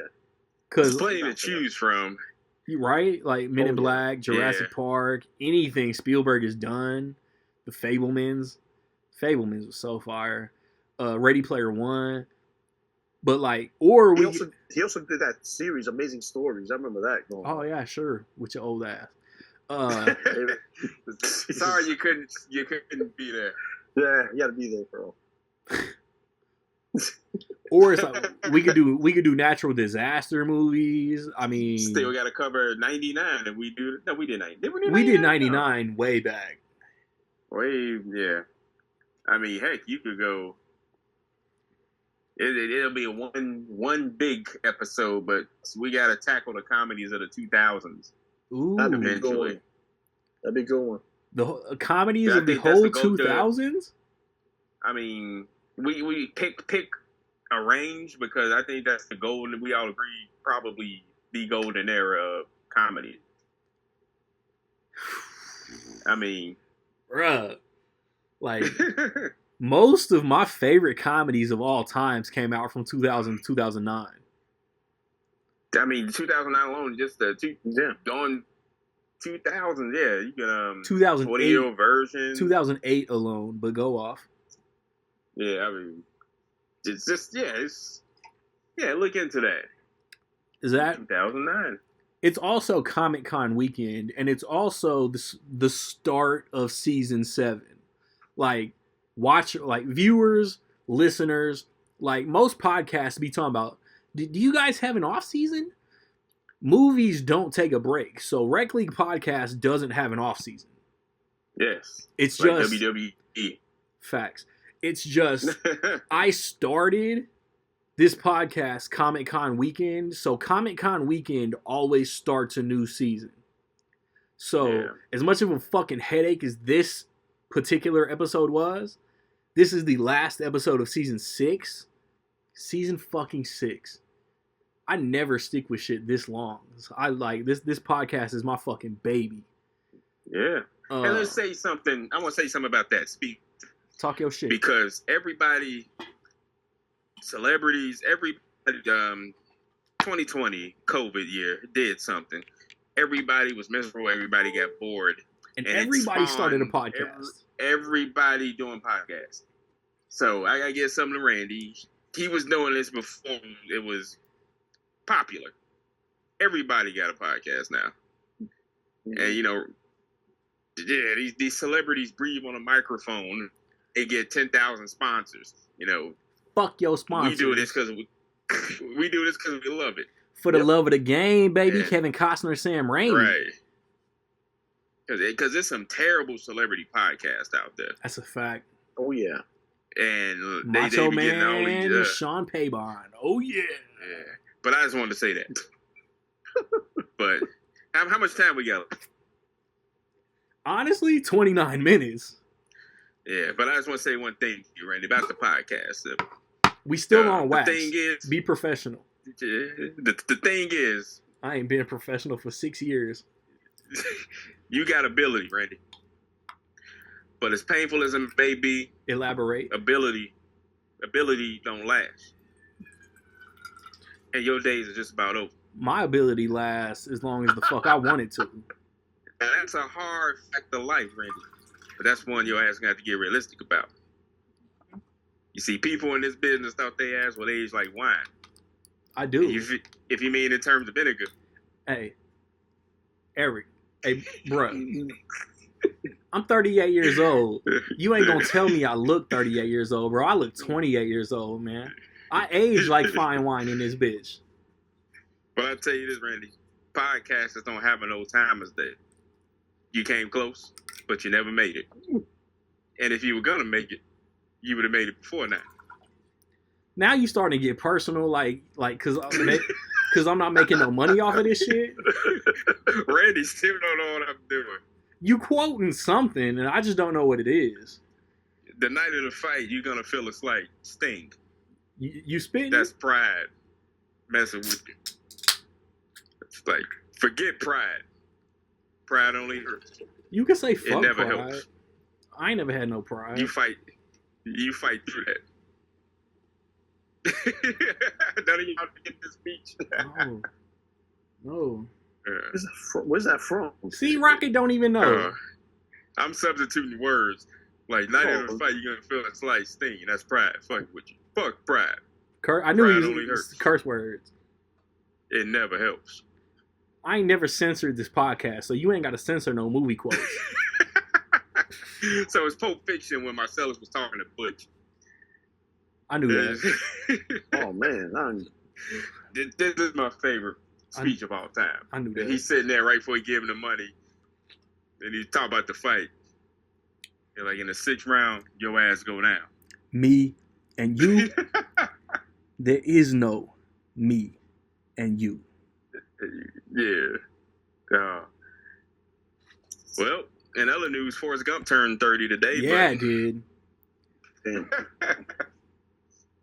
With your old ass. A ripe 13 years old. Y'all ain't never leaving this podcast because I'm going to always be the young boy on this podcast. Well, Nick, but Eric, before we literally wrap, when is Sigma Cinema podcast coming back? Because you told me April and your lying ass ain't delivered. And it's coming back 2031. That's bullshit. That's a long time. That's a long fucking time. I'm doing the James. They talking about Avatar 6. Cameron. They talking about Avatar 6 by 2031.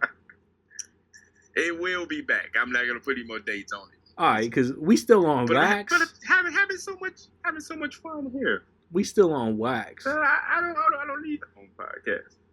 Look, man, if y'all fans of this shit, y'all know I drink a lot, and y'all know I'm gonna come back and I'm gonna rap some fucking fire. So call 911. It's Rec League.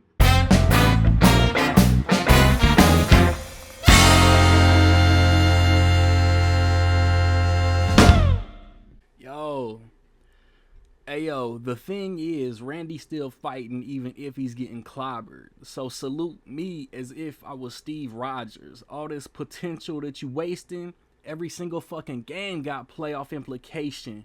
I'm too hungry, and I'm Lupita about my pizza. Rhyme with me quietly, avoiding all these creatures. Complete honesty, I'm in a rut, and shit is conflicted and confusing. I don't know what to do, and I might ruin the best thing that's ever happened to me. Feeling blue when dudes taking the red pill. Boys is basic and Randy moonwalking the treadmill. I am not the one that you want answering. I am Curtis Jackson combined with Chandler Bing. My every move is pivotal. I'm bad as a smooth criminal. They don't do what they say, too hypocritical, closet full of skeletons, but they say they live in biblical. And chill until the next episode.